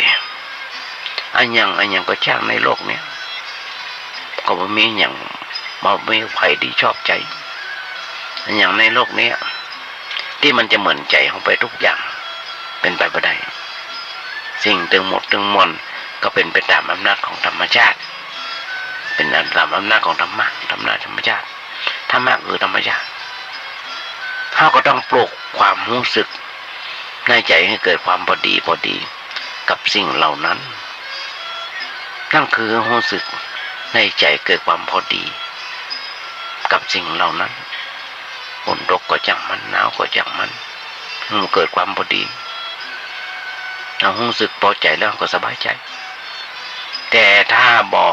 รู้สึกพอใจในเรื่องอันอย่างต่างๆมันก็เกิดความทุกข์ความเดือดร้อนในชีวิตประจำวันญาติโยมทั้งหลายนึกได้ว่าในทางธรรมะบนสอนรู้จักสันโดษคำว่าสันโดษหมายความว่าพอใจในสิ่งที่เราประสบอยู่เฉพาะหน้าถ้าปะอยู่เฉพาะหน้า มันคืออย่างเกิดขึ้นเฉพาะหน้าเราก็ต้องพอใจในสิ่งนั้นความพอใจในสิ่งที่เกิดขึ้นเฉพาะหน้านั่นแหละคือสันโดษต้นบอกว่าเป็นศิลปะของความสุขความสบายใจและจิตใจถ้าในขณะใดที่เรามีความพอใจเรื่องอันอย่างที่เกิดขึ้นเราก็รู้สึกสบายใจยิ้มได้แต่ว่าในขณะใดที่เรารู้สึกขัดใจบ่ชอบใจยังมาเดียวนี้ยังมาเดียวเนี่ยโรคโควิดเข้ามาโอไมครอนเข้ามาแฮมสเปรย์เห็นละเราก็บ่รู้สึกบ่พอใจมันได้ไปไหนไอ้หมูกินเหล้าก็บ่ชอบมันได้ไปกินเหล้าตำกับพับเด็กบ้างอย่างต่างๆมันได้ปะหน้าฆ่าตากันถ้ามาถึงบอกญาติโยมทั้งหลายเป็นโรคที่ใจดำเพราะโรคโควิดเนี่ยนะเป็นโรคที่ใจดำก็อย่างที่บอกแม่ก็ต้องตายเขาไม่สามารถจะไปเผาได้มีสับปะเรอกันนั่นเองกับพระเจ้า2-3 ตนยกขึ้นเมนเผาเรียบร้อยแม่ก็ตั้งกระดูกยังมากล้าไปเอาเนี่ยเมื่อกี้วันที่ผ่านมาตั้งสับปะเรอวัดอย่างจำไม่ได้ที่ลุงเล็กมันเป็นสับปะเรออยู่เป็นเจ้าหน้าที่อยู่มันบอกว่ามีกระดูกไป200-300 ศพ200-300 ข้อมีญาติไปเอาเดือดประกาศให้ไปรับเอาประกาศตั้งทีวีเริ่มซ้ำท่านก็ญาติโยมทั้งหลายเป็นโรคที่ใจดำมีความไม่สบายใจมีความทุกข์ความเดือดร้อนใจหลายๆอย่างยังมาเดียวเนี่ยบอกมีใครชอบใจใครไม่ต้องการทั่วโลกไม่ต้องการญาติโยมทั้งหลายโรคโควิดเนี่ยนะเดือดร้อนทนไม่แต่ว่าพอเขาเผลอแล้วเนี่ยความทุกข์ก็เกิดขึ้นในตัวเราได้ที่ความทุกข์เกิดขึ้นได้นั่นคือความประมาทเผลอไปอย่างที่บอกปัจจัยปัญญาคิดตรึกตรองในเรื่องนั้นต้นบอกบ่ให้จุ่มน้ำขันนมกันเป็นหมู่เป็นเหล้าเป็นหมู่เป็นจูไม่หมู่เป็นจุ่มเหมือนนั่งกินเหล้าต้นบอกเขาป้องกันยกกาดขึ้นสูงป้องกันมีแมสใส่มีแอลกอฮอล์มีเจลล้างมือ7 มือปิดจมูกตลอดเวลาก็บอกทำกันพอกินเหล้าเมายาเข้ามามาเดือดร้อนขนาดติดมาเป็นหมู่เป็นจุ่มหันอยู่ยาจมทั้งหลายห้องยาจนมามีเตียงจะห้องนอนมามีห้องยาอยู่ห้องยาอยู่มีเตียงห้องนอนต้องพออันอย่างบางทีก็จะพออย่างเดียวก็ดีเหมือนกันมันต้องเสียเงินเสียทองที่จะต้องไปอย่างไปแหว่งโควิดมันมาอยู่บ้านอยู่จองญาติโยมนั่นก็อย่างมาเดียวนะเวลาใกล้เพลอย่างที่บอกตะเกียบอีพ่ออีแม่พี่ลูกเต้าดันเด่นกำลังกวาดกำลังขังห่วงกันซักเสื้อซักผ้าทำกระเป๋ากระเป๋าของลูกหลานดันเต้าเวิร์กทูโฮมเวิร์กโกโฮมอยู่นั่นคือทำงานที่บ้านนั่นก็พอได้เนี่ยเอาโอ้ถึงในแง่ดีๆบอกว่าดีไปอย่างมันดีอย่างเดียวคือกระเป๋ามันแห้ง มันเป็นความเป็นจริงอย่างที่ว่าคุณกว่าโทษประโยชน์กับว่าไม่ใช่ประโยชน์ของสิ่งนั้นเป็นอย่างไรเอาพอหันชัดเจนตามความที่เป็นจริงเมื่อเอาหันอันอย่างมาชัดเจนตามที่มันเป็นจริงก็เป็นเหตุให้เกิดความทุกข์ความเดือดร้อนในใจขึ้นได้เพราะฉะนั้นญาติโยมมุ่งส่วนดำทั้งหลายในทางพุทธศาสนาต้นมีหลักคำสอนว่าขอให้พอทุกสิ่งทุกอย่างตามที่มันเป็นจริงได้ชัดเจนตามที่มันเป็นจริงว่าหันอะไรอย่างทุกอย่างความจริงของสิ่งนั้นมันเป็นอย่างไรเราต้องพอหันชัดในสิ่งนั้นวัคซีนบนห้องฉีดก็ไปฉีดแต่เราไม่ได้ไปฉีดกันบางคนก็ไปฉีดแล้ว2 เข็ม 3 เข็ม 4 เข็มมันยังติดได้อย่าไปเผลอไปเลือมันในขณะใดที่เราพอหันสิ่งนั้น ชัดเจนแต่มันที่มันเป็นจริงอย่างที่อาตมาเคยบอกอย่าง7 วันอันตรายปีนี้คนบาดเจ็บ3-4 พันเกิดอุบัติเหตุ3-4 พันตายเป็นหลายร้อยเพราะอย่างเพราะเมาทั้งนั้นญาติโยมทั้งหลายอุบัติเหตุเดือดร้อนร้อนไหมแถมอย่างความหลงบ่มีความยึดถือในสิ่งนั้นก็มีใจเฮาก็ว่างจากความยึดถือเมื่อใจว่างจากความยึดถือเฮาก็มีความสงบใจเพราะฉะนั้นพระพุทธเจ้าเพิ่นสอนให้เฮาหัดพออย่างทุกอย่างที่ผ่านเข้ามาในวิถีชีวิตของเฮาหูชัดหันชัดตามที่มันเป็นจริงอยู่ตลอดเวลาอันการที่เฮาจะพออันอย่างหันชัดขึ้นนั้นเฮาต้องศึกษาญาติโยมทั้งหลายต้องศึกษาธรรมะเพื่ออย่างเพื่อเอามาไว้เป็นกระจกประกอบการพอการประกอบการพิจารณาในสิ่งนั้นๆจะได้จะได้เข้าใจชัดเจนขึ้นเราเลยต้องมาวัดต้องไปวัดต้องเปิดวิทยุฟังธรรมะพ้องอ่านหนังสือทางพุทธศาสนาอ่านหนังสือธรรมะพ้องและก็สนทนาแลกเปลี่ยนความคิดความหันในด้านธรรมะกับผู้ได้มีความรู้ความเข้าใจพ้องแต่ว่าในเรื่องการสนทนานั้นอยากยมมุนสนนั้นทั้งหลายอยากจะขอแนะนำไว้อันหนึ่งคือว่าอย่าสนทนากันด้วยความยึดติดในทิฏฐิความคิดความหันของตัวจะปฏิบัติธรรมอย่างไรก็จ้างคนเฮาเวลาที่สนทนาอย่างกันมักจะโต้เถียงกันหน้าดำหน้าแดงอย่างหันประเดี๋ยวเนี่ยอยากจำทั้งหลายพานันวันแดงกันหนักหนาป่าป้าทุกเมื่อเช้าวันซึ่งการเถียงกันในอย่างนั้นเป็นการโอ้ธรรมะที่บ่เป็นธรรมะ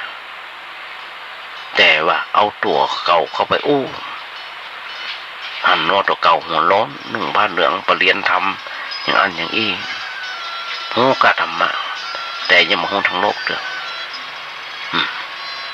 ยังมาเคยมาพิสูจน์เด้อก็ไปชี้แจงแถลงไขแก้ไขแก้ข่าวอย่างเพิ่นนั่นนะ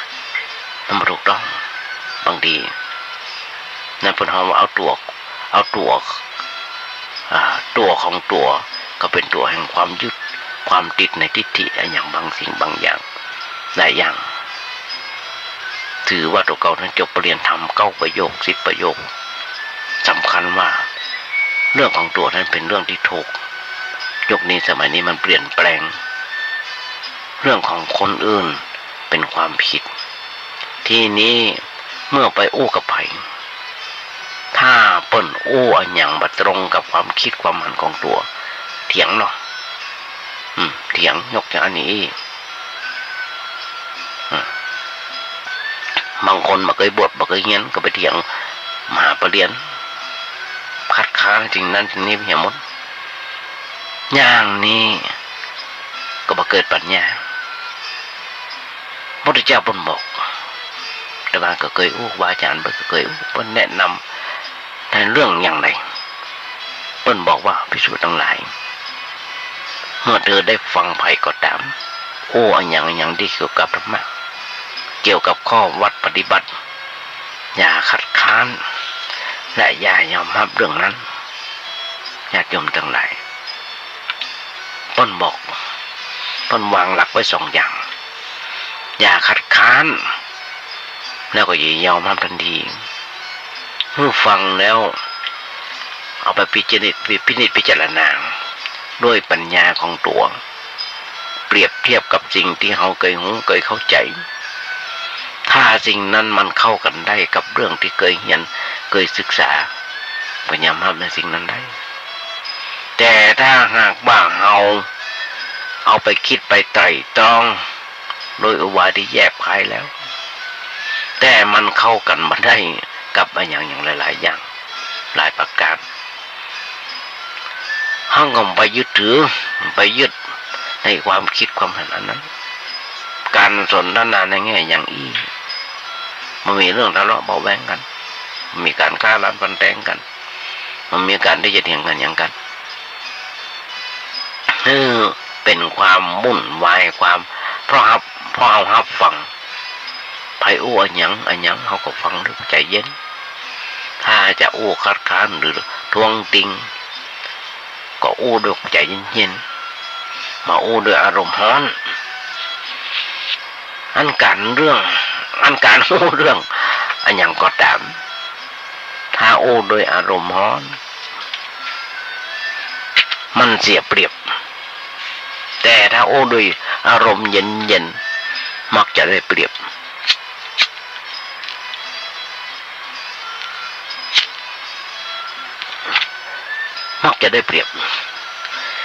แต่ถ้าอู้ด้วยใจเย็นนะได้เปรียบเพราะปัญญามันมาเกิดเมื่อไฟกำลังลุกอยู่ในใจแต่ปัญญาจะเกิดเมื่อใจสงบตั้งในมันสงบเพราะฉะนั้นบุคคลใดที่ทำมันอย่างด้วยใจร้อนมักจะเสียเปรียบน่าจะเสียเปรียบเสียหายแต่ถ้าทำอันอย่างด้วยใจที่เย็นความทุกข์ความเดือดร้อนจะมาเกิดขึ้นอันนี้มันก็ต้องฝึกฝนกันมันน้อยเลยล่ะเมื่อจะอู้อย่างจะไปอู้กับไผ่อย่างเรื่องอย่างหรือจะต้องสนทนาพาทีในเรื่องอย่างก็ต้องเตือนตัวเก่าไว้ก่อนว่าใจเย็นจะไปใจร้อนอย่าอู้ด้วยอารมณ์แต่อู้ด้วยเหตุด้วยผลสิ่งใดบอกควรอู้ก็อย่าไปอู้สิ่งใดที่ควรอู้ก็อู้เรื่องที่ควรอู้ก็เหมือนกันต้องพอเวลาต้องพอบุคคลแถมสถานที่ด้วยแถมด้วยเหตุการณ์ด้วยว่าถ้าเอาอู้ออกไปแล้วมันจะขัดกับอย่างพ้องเป็นประโยชน์กับคนฟังก่อนหรือว่าเป็นประโยชน์กับคนฟังแม้กระทั่งตัวเฮาคนอู้ถ้าหากว่าเฮาอู้ออกไปแล้วบ่ได้เรื่องคือบ่ฮึ่งประโยชน์กับคนฟังเฮาเองบ่อู้บ่ได้ประโยชน์อะไรหยังเป็นการอู้ออกไปเพื่อแสดงตัวว่าเฮารู้เรื่องนั้นเป็นการอู้เพื่ออวดตัวอวดกิเลสอย่างเดียวอันนี้มีอยู่มันมีอยู่ในตัวของเราทุกๆคนปูอวดกิเลสอยู่ในใจของตัวทุกคนคนอื่นรู้ว่าตัวมีกิเลสต่างตัวอีการโอ้ในรูปแบบนั้นมันได้สาระอันยังแต่ถ้าหากว่าเราโอ้ด้วยปัญญาเราก็พิจารณาให้ก่อนว่าเรื่องที่เราจะโอ้ออกไปนั้นเป็นเรื่องจริงหรือว่าเป็นเรื่องจริงดีที่ไปมีประโยชน์เหมาะกับเวลาเหมาะแก่บุคคลเหมาะแก่เหตุการณ์แถมสถานที่ที่เราจะโอ้หรือไม่ถ้าคิดทบทวนไตร่ตรองเรื่องนี้แล้วผู้นั้นจะเป็นผู้โอ้แต่เรื่องดีมีประโยชน์ตาของคนนั้นจะบ่เสียแล้วไปก็บัติเตียนบาบุคคลนั้นเป็นเรื่องเกี่ยวกับการอู้เป็นอันขาด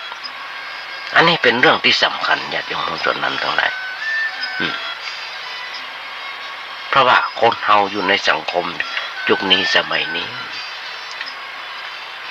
ก็ต้องพบปะเจอสั่งสอนใจให้กันธรรมดาในเรื่องอย่างต่างๆอยู่ตลอดเวลา เพราะฉะนั้นต้องใจหลักธรรมะเข้าไปเป็นเครื่องประกอบในการอู้จาวิสาสะได้เป็นไปในทางที่ถูกที่ชอบตามกฎตามเกณฑ์ตามหลักพระพุทธศาสนาอันนี้เป็นเรื่องที่อยากจะขอฝากศรัทธาหุ้นส่วนธรรมทั้งหลายได้นำไปใจไปพิจารณาในกิจในชีวิตประจำวันอย่างหนึ่งญาติโยมทั้งหลายทุกครั้งเพราะว่าพระสงฆ์รูปใดบาอาจารย์ไหนแต่มาก็จำพระเจ้าบุญฝากไว้เพิ่นบอกเพิ่นเอาธรรมะมา4 ข้อที่มามาสอนทั้งศาสดามันสุดเจ้าโลกของเราเมื่อพ้นทุกข์นั่นคืออริยสัจสี่เป็นเรื่องหลักเลยญาติโยมทั้งหลายเพราะอย่าง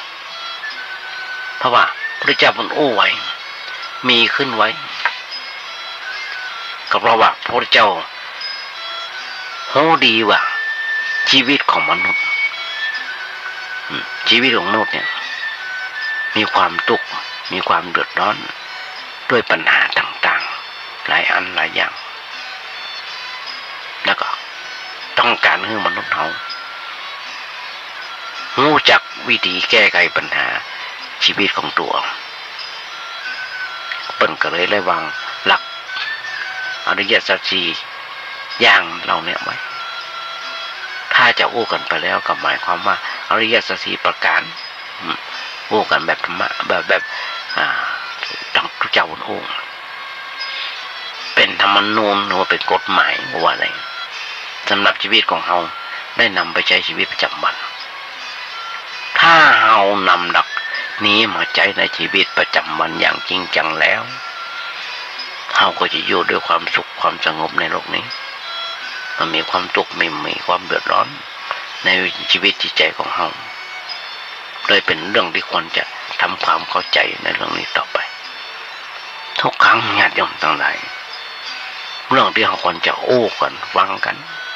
เข้าใจกันนั่นคือหลักธรรมะที่เราควรจะฟังควรจะรู้บางคนก็รู้แล้วเรารู้นักรู้ยังรู้บะแต่ยังรู้บะจริงอย่างเช่นในเรื่องอริยสัจสี่นะมันมีอะไรอย่างพอกบางคนก็บอกรู้แล้วทุกสมุทัยนี่ลดมากแล้วต้องแตกต้องหยั่งเข้าไปบางคนเรียนจังชาติยังรู้เรื่องเลยนี่มาจบจะเลยทุกคนโบราณญาติโยมทั้งหลายเพิ่นต้องการให้จดจำกันง่ายๆเลยเอาแต่ตัวนำเอาตัวสะกดเอาธรรมะสะกดมาหน้าไว้ทางหน้าอย่างที่บอกทุสานิมะเอาเป็นคาถาไปเป็นคาถาไปตุดเลือดกันตุดเลือดกันอันนั้นอันนี้กันโม้กันเป็นต่างๆนานาแต่ว่าคนพ้นหาบนสอนเพื่อให้จำยังไม่สุขุนนะอย่าอย่างไรคนที่ได้หัวใจอริยสัจไปแล้วมาได้เอาไปใช้ในทางการแก้ทุกข์ อย่างที่บอกแต่เอาไปจะเป็นคาถาอาคมไปจะมาอู้บ่อยอย่าอย่างทั้งหลายถ้าบอกอู้บ่อยก็จะลืมทบทวนกันแห่งกรรมเอาไปปล่อยเป็นคาถากันไปปล่อยเป็น108,9เป็นเรื่องไสยศาสตร์ไม่ใช่เรื่องของพุทธศาสนาเรื่องของพุทธศาสนาเบิ้ล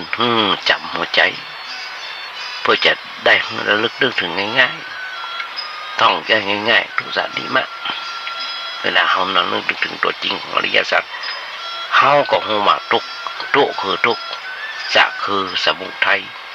นี่คือนิโรธมาถึงความดับทุกข์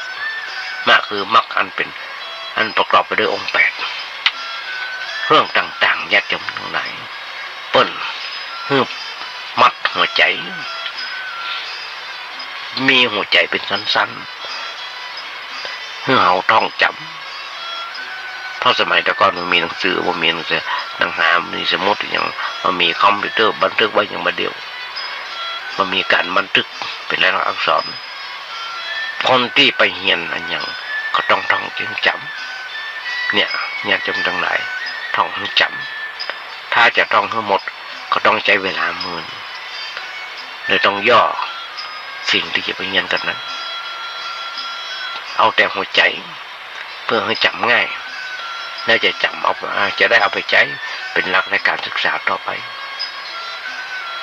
เพราะฉะนั้นขอญาติโยมทำใจเอาหัวใจเนี่ยไว้ตัวว่าทุกข์ศาสตร์ดีมากคือทุกข์ศาสตร์คือสมุทัยเหตุที่เกิดทุกข์นี่คือนิโรธหมายถึงความดับทุกข์ได้มรรคคือมรรคประกอบไปด้วยองค์8อันเป็นข้อปฏิบัติเพื่อให้ได้ถึงความดับทุกข์คำว่าทุกข์อย่างคนโบราณบ้านเราบอกทุกข์ผมไม่กินมันมีไผ่ตามไฟสองต้องทุกข์บ่ได้นุ่งบ่ได้ย่องพี่น้องดูแขวนอันนี้เป็นสองทุกข์กันหรอก อันนี้เป็นสองทุกข์เราความหมายจริงๆความว่าทุกข์หมายถึงอะไรหมายถึงความมาสบายที่เกิดขึ้นทางกายทางใจทุกข์ทางกายก็มีทุกข์ทางใจก็มีแต่ว่าความจริงตัวทุกข์แต่มันอยู่ที่ใจเพราะว่าใจของเราเนี่ยเป็นหัวหน้าของเรื่องการเป็นอยู่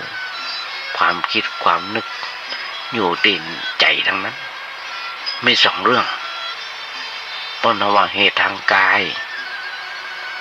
แล้วก็เหตุเกิดขึ้นในใจเองเหตุทางกายนั่นก็คือสภาพร่างกายที่บ่ปกติเช่นเจ็บแข้งเจ็บขามีความเจ็บเป็นเจ็บไข้ได้ป่วยอันเป็นเรื่องธรรมดาของสังขารร่างกายญาติโยมก็ลองคิดกันดูโรคภัยไข้เจ็บต่างๆเราบ่ต้องการเหมือนกันกับความทุกข์เราบ่ต้องการมันก็ประเดประดังมาเป็นแพ็กเกจอย่างเช่นเบาหวานมันมาโดยความดันมาโดยสปะเป็นลืบเป็นชั้นเป็นลืบเป็นชั้นมันมากันกินเค็มก็เป็นกินหวานกินเผ็ดกินมันก็เป็นทัดปะเบาหวานนี่นะความดันนี่นะถึงมันจะมาก็เหมือนกันต้องกินยาเบาหวานตลอดชีวิตกินยาความดันตลอดชีวิตแต่ก็พอต้องกินยาขยายริ่มเลือดในสมองเฉพาะสมองในสมองไม่เส้นเลือดอยู่ตีบอยู่2 เส้นต้องขยายมันก็อย่างที่เคยญาติโยมผมชอบทำฟังครั้งแรกเป็นนั้นมันหนักแล้วนั่นเดินมาได้วันกับคืนหลานท่านพระครูเจ้าบ้านต้องมาหามันจะมาอุ้มมันจะมาจากเตียงไปขึ้นรถไปโรงพยาบาลครั้งที่2หนักกว่าเก่าห่างกันประมาณ10 ปีผ่านเส้นหนึ่งแต่ตีบบู้มีเสียงบ่มีเสียงเอกเอายังเกือบจะมีเสียงเดือดตอนทอนไม่ต้องไปห้องยา2-3 ห้องยาเหมือนมีหมอเฉพาะทางต้องมาโรงพยาบาลประสาทมาโรงพยาบาลประสาทประมาณอาทิตย์หนึ่งถึงดีขึ้นมาทุกวันนี้อยากยมตลาดตอนที่ธรรมาอยากยมฟังตอนนี้ก็ยังไม่ดีแต่เถอะโอกาสคนบอกหายนั้นจะมีน้อยซึ่ง2 อย่างเอามาเพิกเกิดขึ้นมามันมีเสียงเกิดขึ้นมา1 ในล้านยังเดี๋ยวประมาณสัก 5% มีหายแล้วคนบอกต้องกินยาประทังชีวิตไปประทังกันไปเพราะฉะนั้นที่จะมานั่งญาติโยมนี่ก็เหมือนกันเป็นการฝึกเป็นการบรรเทาเป็นการยาไปในตัว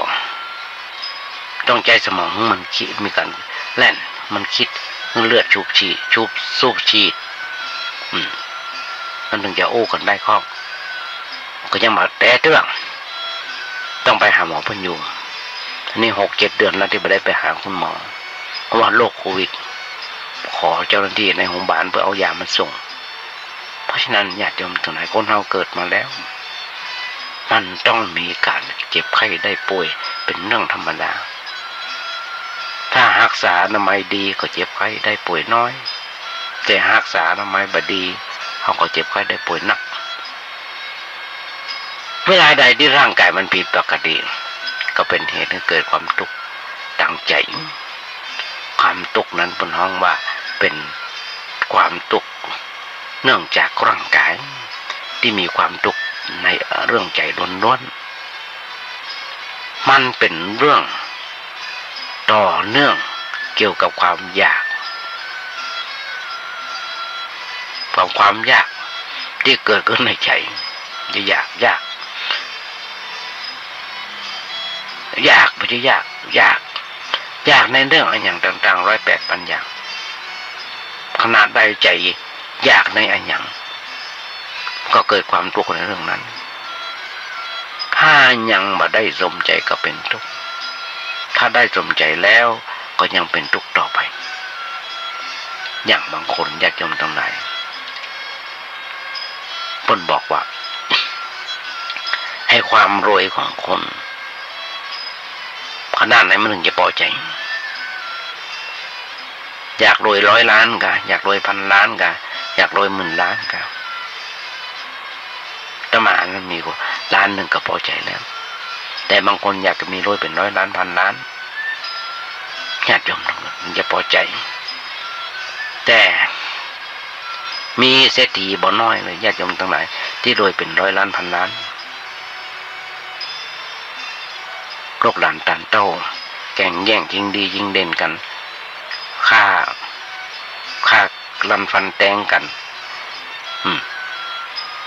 อันก็ญาติโยมทั้งหลายบ่โดยเป็น100 ล้าน1,000 ล้านเพราะแย่งชิงมรดกกันอันก็ญาติโยมทั้งหลายเมื่อไรมันจะปอกเมื่อไรมันถึงจะกำว่ารวยได้สบายก่อนมีเศรษฐีบ่น้อยที่รวยแล้วบ่สบายนึกว่าตัวเขาจะสบายแต่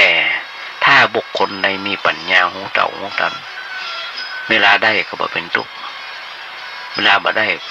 เปิ้นก็บ่เป็นทุกข์เพราะเรื่องนั้นที่บ่ทุกข์นั้นก็เพราะว่าโหว่าอันหยังมันเป็นอันหยังสิ่งหลายสิ่งหลายอย่างที่เกิดขึ้นตั้งอยู่ดับไปนั้นมันมีสภาพตามที่มันเป็นจริงอย่างไร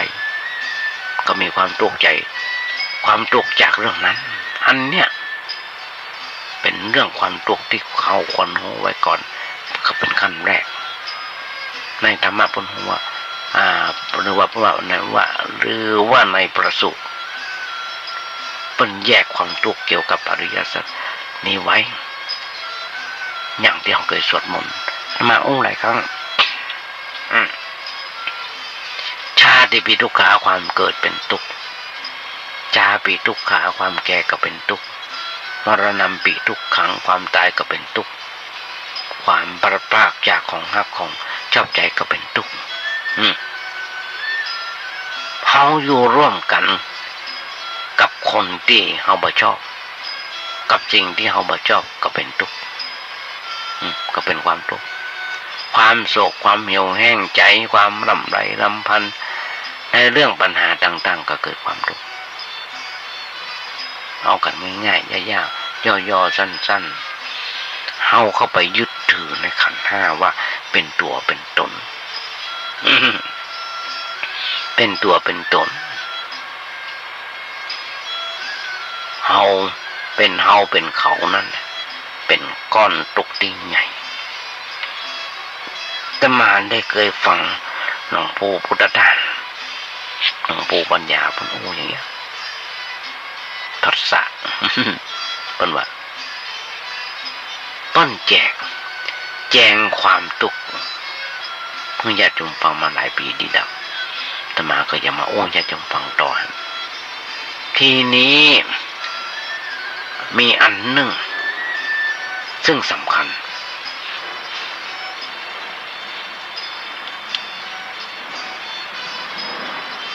เรื่องความทุกข์ชา ติทุกข์เรื่องเพราะเขาว่าความเกิดเป็นทุกข์หมายความถึงมันหมายถึงอะไรอย่างก็หมายความว่าเกิดเป็นทุกข์แต่ก่อนสมัยแต่ก่อนเขาได้ฟังคำอธิบายว่าการเกิดในครรภ์แม่ในท้องแม่การเกิดออกมาจากท้องแม่เพราะว่าเป็นการเกิดที่เป็นทุกข์อันเนี้ยถ้าหากว่าเอามาลองไตร่ตรองศึกษา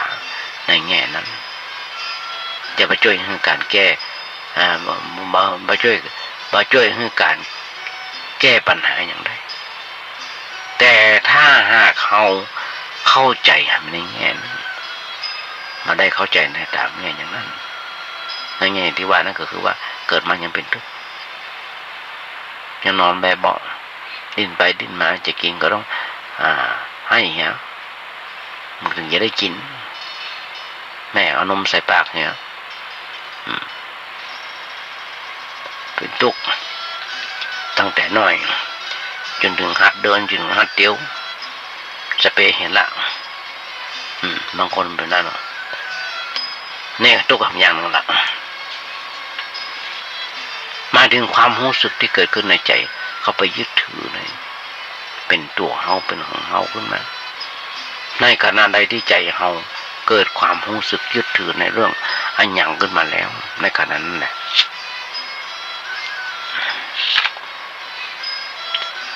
ในขณะเกิดความรู้สึกยึดถือในเรื่องอย่างบนเฮาว่าชาติเกิดขึ้นชาติเกิดขึ้นในใจของเราชาติเกิดขึ้นในใจของเราเกิดความเกิดแห่งความยึดถือหลงไหลมัวเมาในเรื่องอะไรอย่างต่างๆคือชาติปีทุกขาเพราะว่าการเกิดเป็นทุกข์การเกิดเป็นทุกข์ไอ้ที่เกิดมาแล้วจากท้องแม่นั้นมันเกิดมาแล้วมันก็ผ่านพ้นมาแล้วอันนั้นจะเป็นเหตุเนื่องเกิดความทุกข์ต่อมามันก็ผสมผลเพราะมันผ่านพ้นมาแล้วแต่ว่าความเกิดแห่งความยึดถือเกิดขึ้นมาในใจของเราจะเป็นชาติทุกข์ตลอดเวลาเรานั่งอยู่ไม่ว่าจะเป็นที่ไหนจะยืนอยู่ที่ไหนจะนอนอยู่ที่ไหนพอใจของเราเขาไปยึดอะไรอย่างเขามาเขารู้สึกเป็นอย่างไรเขารู้สึกใจของเขาเป็นอย่างไรขึ้นมาเช่นเขานึกไปถึงเงินที่อยู่ในเกะในตู้เพชรนินจินดานึกถึงรายได้ที่มันหดหายไปเพราะโควิดนึกถึงเงินที่เปิ้ลยืมเขาไปดอกเบี้ยก็ยังมาส่งตามเวลาแล้วก็นึกอะไรอย่างไรเรื่องอะไรอันก็ในใจขนาดนั้นเขาเป็นอย่างไรญาติโยมตั้งไหนลองกึศลองสำรวจตัวเก่าแล้วว่ามันเป็นตัวเก่าเป็นสุขมันเป็นทุกข์พอนึกถึงเรื่องเหล่านั้นขึ้นมาจะเกิดความทุกข์เกิดเพราะเรื่องอะไรอย่างพอนึกถึงสิ่งนั้นเป็นของเฮาเงินก็ของเงินทองของเฮาเพชรนินจินดาของเฮาการงานนั่นของเฮาลูกก็ของเฮาหลานก็ของเฮาสามีภรรยาก็ของเฮากิจการอย่างนั้นอย่างนี้เป็นของเฮาชาติของเฮาบ้านเมืองของเฮาคิดไปหลายเรื่องหลายแง่หลายมุมในขณะใดที่เฮาคิดในเรื่องอันหยังด้วยอำนาจความยึดความติดความคิดในสิ่งนั้นขณะนั้นก็เป็นความทุกข์เกิดขึ้นคือจำหลักนี้ไว้เป็นขั้นแรกคือว่าในขณะใดใจเกิดความยึดติดในเรื่องอันหยังขึ้นมา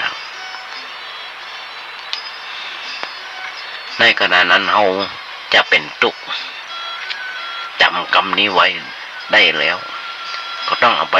พิจารณาเอาไปค้นคว้าญาติโยมทั้งหลายการค้นคว้าก็เหมือนกันอย่าไปค้นจากตำรับตำราหนังสืออะไรอย่างเลยแต่ค้นคว้าจากชีวิตของเราเองจากกิจกรรมที่เราทำอยู่ทุกเมื่อเช้าวันทุกเวลาจากความรู้สึกในชีวิตประจำวันของเรานี่แหละว่าเมื่อมีความคิดอะไรอย่างเกิดขึ้นแล้วมันเป็นอย่างใดอะไรอย่างต่อไปลองสังเกตว่างๆแล้วลองสังเกตความเป็นอยู่ของเราเองญาติโยมทั้งหลายเหมือนกันบาอาจารย์เปิ้นที่สอนกรรมฐานเปิ้นบอกในตัวของเก่าของตัวเก่าอารมณ์เข้าอารมณ์ออกยุบหนอพองหนอรู้ภายในของเฮาเปิ้นบอกอย่างนั้นมาก็มาทำตามที่เปิ้นอู้มาหลายปีดีดักเป็นพิจารณาพออย่างที่บาอาจารย์เปิ้นสอนพอตัวเก่าเช่นเอาเกิดความคิดอย่างนั้นขึ้นมาในใจมันเป็นความคิดที่ฮ้อนกับว่าเย็นเป็นสุขกับว่าเป็นทุกข์มีความกังวลห่วงใยหรือว่ามีความสงบสบายใจอย่างอาตมามานั่งกึศหรือเมื่อเจ้าวันว่าร่างกายของเราที่บ่สบายป่วยเป็นอัมพฤกษ์นะเป็นอัมพฤกษ์ไปครึ่งซีกเหลือ 5% แล้วมันจะหายเส้นเลือดในสมองติดเส้นหนึ่งบอกให้ชัดนั่นอะไรมันจะหายมันก็เป็นความทุกข์เป็นทุกข์บ่น้อยเลยหลายอย่างเฮามีหน้าที่กินยาหมอมันจัดยาเฮามาเฮามันกินตามเวลาที่คุณหมอคนบอกเฮาก็สบายใจแล้วก็ลดหย่อนผ่อนลงไปทุกเมื่อเช้าวันนี้ญาติโยมส่วนดำทั้งหลายพอจะคิดเหมือนอาตมาก็มาทุกเช้าตื่นขึ้นมายังมีลมหายใจยังมีกำลังมังชาลุกขึ้นมาล้างหน้าแปรงฟันไหว้พระสวดโยกออกห้องและเดินรอบโบสถ์มีปัญญาแค่นี้ก็ดีแล้วมีความสามารถแค่นี้ก็ดีแล้วดีใจแล้วดีใจว่ายังหายใจอยู่อย่างตอนนี้นั่งญาติโยมฟังดีใจที่ยังมีเวลา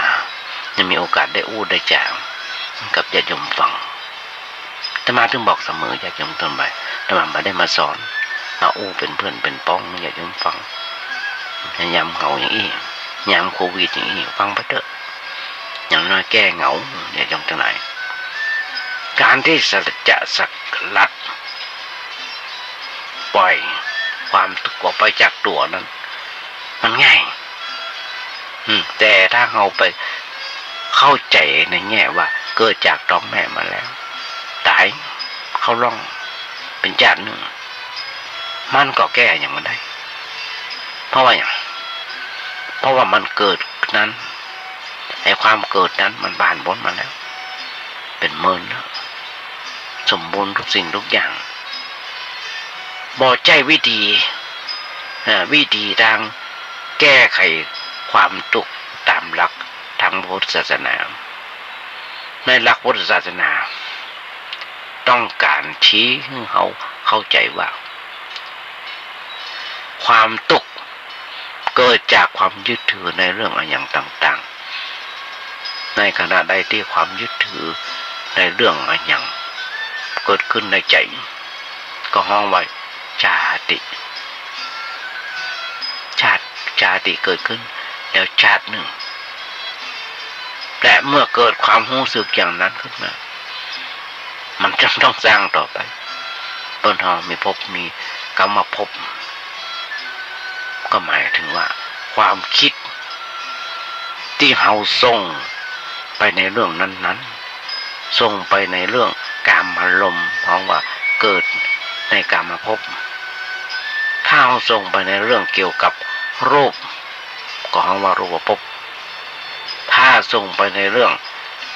ที่บ่มีรูปบ่มีร่างเป็นความคิดฝันของเราเองเปิ้นก็เรียกว่าเกิดจากในอรูปภพจิตของเรามันเป็นไปเกิด เป็นไปเกิดในกามภพก็ได้รูปภพก็ได้ในอรูปภพก็ได้สุดแล้วแต่ความคิดที่มันเกิดขึ้นในใจของเราสร้างอารมณ์ขึ้นในใจของเราแล้วในขณะที่เรานั่งกึดนั่งฝันอยู่นั่งสร้างอารมณ์ประเภทต่างๆขึ้นในใจนั้นขอเข้าใจว่านั่นแหละรากฐานของความทุกข์อย่างบางคนญาติโยมทั้งหลายวันที่15กินข้าวน้ำข้าวไงเอาศาสตร์มาปูเอาศาสตร์มาปูที่16เอาศาสตร์มาปูกินข้าวน้ำข้าวไงน้ำแข็งมาอย่างนอนฟังวิทยุไปพอ4 มุมแมลงมาความหวังมันมีหรอกฟังหวยออกฟังหวยออกตั้งอกตั้งใจฟังหวยนึกว่าจะถูกรางวัลที่1หรือว่า2 ตัว 3 ตัวประตูสักกำสร้างอารมณ์เลยสร้างไปเบียบปุ้นขอถูกหวยรางวัลที่1แล้วก็จะเอียงรอบโลกเลยกูจะซื้ออันนั้นซื้ออันนี้สเปรย์หลาววาดฝันไว้แบ่งให้ลูกให้หลานแบ่งให้พี่ให้น้องคนต่ออันต่ออีว่ากันไปแบ่งบ้านแบ่งจองว่ากันไปเนี่ยมันห้องในอารมณ์ภพอย่าจำเท่าไหร่มันเป็นอย่างนั้นจริงๆสร้างอารมณ์สร้างวิมานไว้ก่อนเพราะฉะนั้นญาติโยมจิตใจของเราเป็นไปอย่างไรก็ได้แล้วเราก็คิดต่อไปวันไหนสิ่งนั้นอยู่กับเราตลอดไปเป็นไปบ่ได้โนซีวันเบอร์โนซีวันเบอร์แต่ว่าสิ่งนั้นคงจะมาอยู่ตลอดไปเขาก็มีความวิตกกังวลกลัวว่าสิ่งนั้นจะแตกดับสลายไปจะแตกสลายไปกลัวขโมยมันลักเอาไปกลัวว่าเขาจะเจ็บไข้ได้ป่วยเขาจะจากสิ่งนั้นไปความคิดอันอื่นที่โดยมาจากความยึดถือสิ่งแรกนั้นแหมอย่างแหมนักหนาประบาลวันเด้อแหมนักหนาประบาลอันนี้แหละ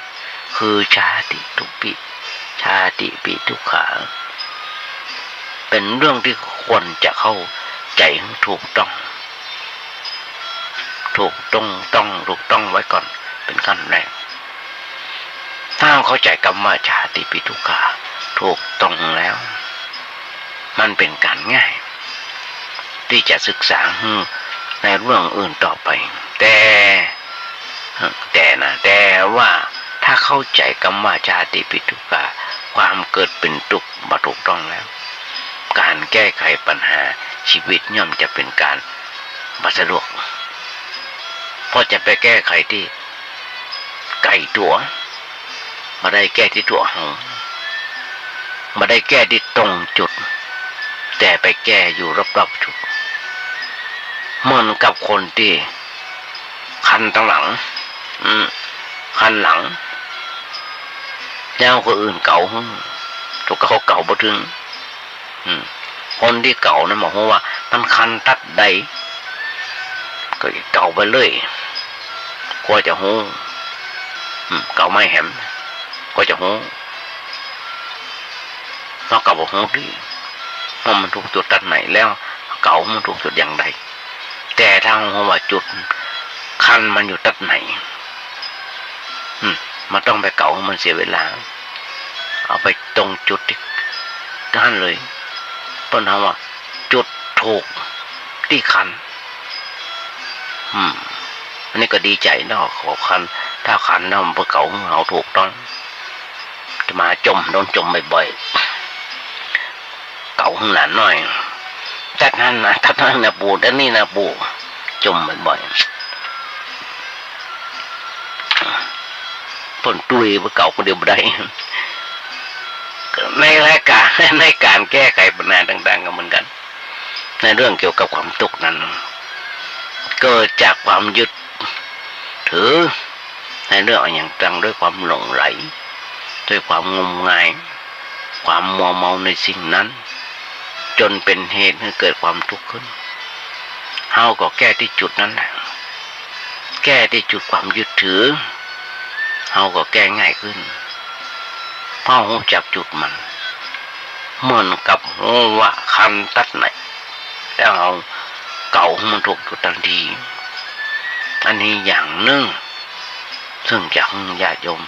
อยากจะให้ญาติโยมเข้าใจถูกต้องในเรื่องของชาติปีทุกขาส่วนเรื่องชราปีทุกขาความแก่เป็นทุกอย่างใดอันนี้ไม่ยากเป็นอันเรื่องความแก่เป็นทุกข์ญาติโยมทั้งหลายที่เคยฟังธรรมาภาพหรือฟังบาอาจารย์คงเข้าใจกันมาหน่อยญาติโยมวันนี้มันนึงที่ญาติโยมบรรจบกันเรื่องของอริยสัจสี่มันมีวันจบญาติโยมทั้งหลายธรรมะมีวันจบถ้าไม่มีวันจบ84,000 พระธรรมขันธ์หนักหนาป่าป้านในเรื่องของธรรมะองค์สัมมาสัมพุทธเจ้าโอ้ฝังนิ้วเดี๋ยวไม่ใช่นิ้วหรอกนิ้วก่อนนี่ช่วยจะนิ้วแหละมกปลายเข็มเวลาหมดแล้วนิ้วพอเวลาจะหมดแล้วต้องนำรายการนี้จากไปในท้ายรายการมันนี้ญาติโยมทั้งหลายก่อนจะนำรายการนี้จากไปหวังใจเป็นอย่างยิ่งว่าวันนี้ญาติโยมทั้งหลายมาก็น้อยพอเป็นที่เข้าใจมาน้อยละเพราะฉะนั้นญาติโยมทั้งหลายก่อนจะนำรายการนี้จากไปขอเอางานบุญงานกุศลญาติโยมฟังสักน้อยซึ่งทางวัดประแดงของเราโดยมีท่านพระครูกุจิตปริยัติยาพรเจ้าวัดประแดงเจ้าคณะตำบลสุเทพเจริญตอนที่ผ่านมามีการก่อร่างห้างแปลงเสนาสนะซ่อมแซมอย่างต่างๆในอันใดอย่างเสร็จสำเร็จรุ่ร่วงไปเช่นบันไดหน้ากุฏิยังก็ดีเสร็จแล้วตอนนี้ยังเหลือกำแพงวัดประแดงยังมาเสร็จเดือมหลายช่องทั้งหมดกัน72ว่า73ช่องเสร็จไปพ่องแล้วเหลือไม่กี่ช่อง10กว่าช่องหรือ20กว่าช่องจำไม่ได้ลืมไปแล้วเพราะฉะนั้นญาติโยมทั้งหลายอยากจะร่วมทำบุญสุนทานด้วยกันอิฐหินดินปุ่นทรายเล็กก็ดีไม้ก็ดีถ้าอยากก็จ้างโทรศัพท์ไปถามหลวงปู่เจ้าบาทได้ญาติโยมจะติดตามในเฟซบุ๊กของธรรมาก็ได้ในเฟซบุ๊กของหลวงปู่เจ้าบาทก็ได้จะอ่านได้ว่าเพิ่นอัปเดตจะมีการแจ้งความคืบหน้าของการก่อร่างห้างแปลงตลอดมาทุกวันโดยเฉพาะวันเสาร์วันอาทิตย์ฟังได้จากสถานีวิทยุ FM 104.5 ของวัดพระหินและ 92.25 ของวัดประแดงฟังข่าวได้เลยจากหลวงปู่เจ้าบาทเพราะฉะนั้นญาติโยมทั้งหลายฝากไว้กับญาติโยมทั้งหลายโทรศัพท์ไปถามหลวงปู่เจ้าบาทได้เบอร์ก็มีอยู่ว่า0818815690 0818815690ญาติโยมทั้งหลายก่อนนำรายการนี้จากไปก็ขอกราบขอบคุณในน้ำใจของหลวงปู่สมุวิศวะบุรกิจโจนายสถานีผู้เมตตาเมื่อจะมาภาพได้มีโอกาสฝึกมีโอกาสทัดในการน้อมนำทำคำสอนของพระสัมมาสัมพุทธเจ้ามามาจากชาติญาติโยมทั้งหลายวันนี้อาจจะเป็นวันครบรอบวันเกิดของใครคนใดคนหนึ่งจะมาภาพขอหน่วยพรจากญาติโยมใดขอมีความสุขมีความเจริญคิดสิ่งหนึ่งสิ่งใดส่งความมุ่งมั่นปรารถนาขอให้ญาติโยมอย่าเจ็บอย่าไข้กันเลยขอเจริญพร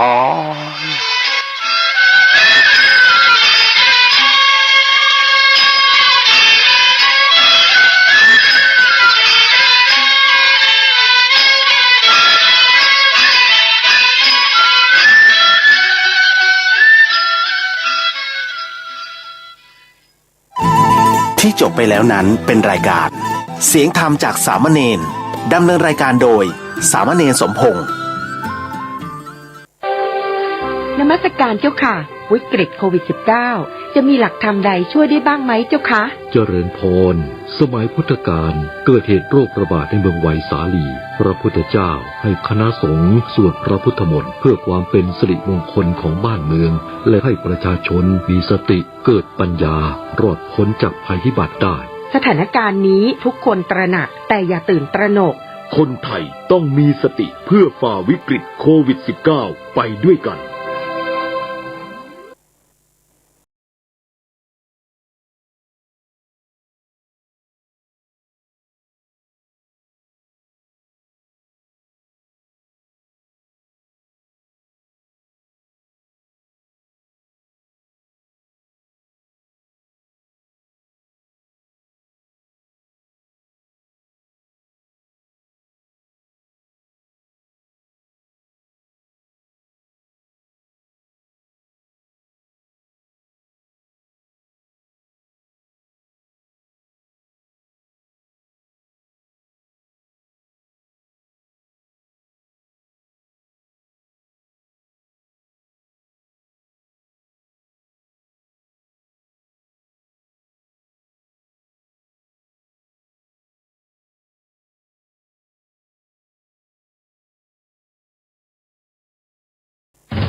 ATM เป็นพิษโควิดเป็น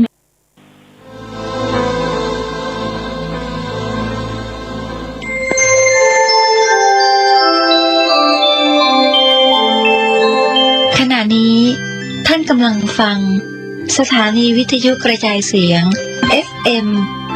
104.5 เมกะเฮิรตซ์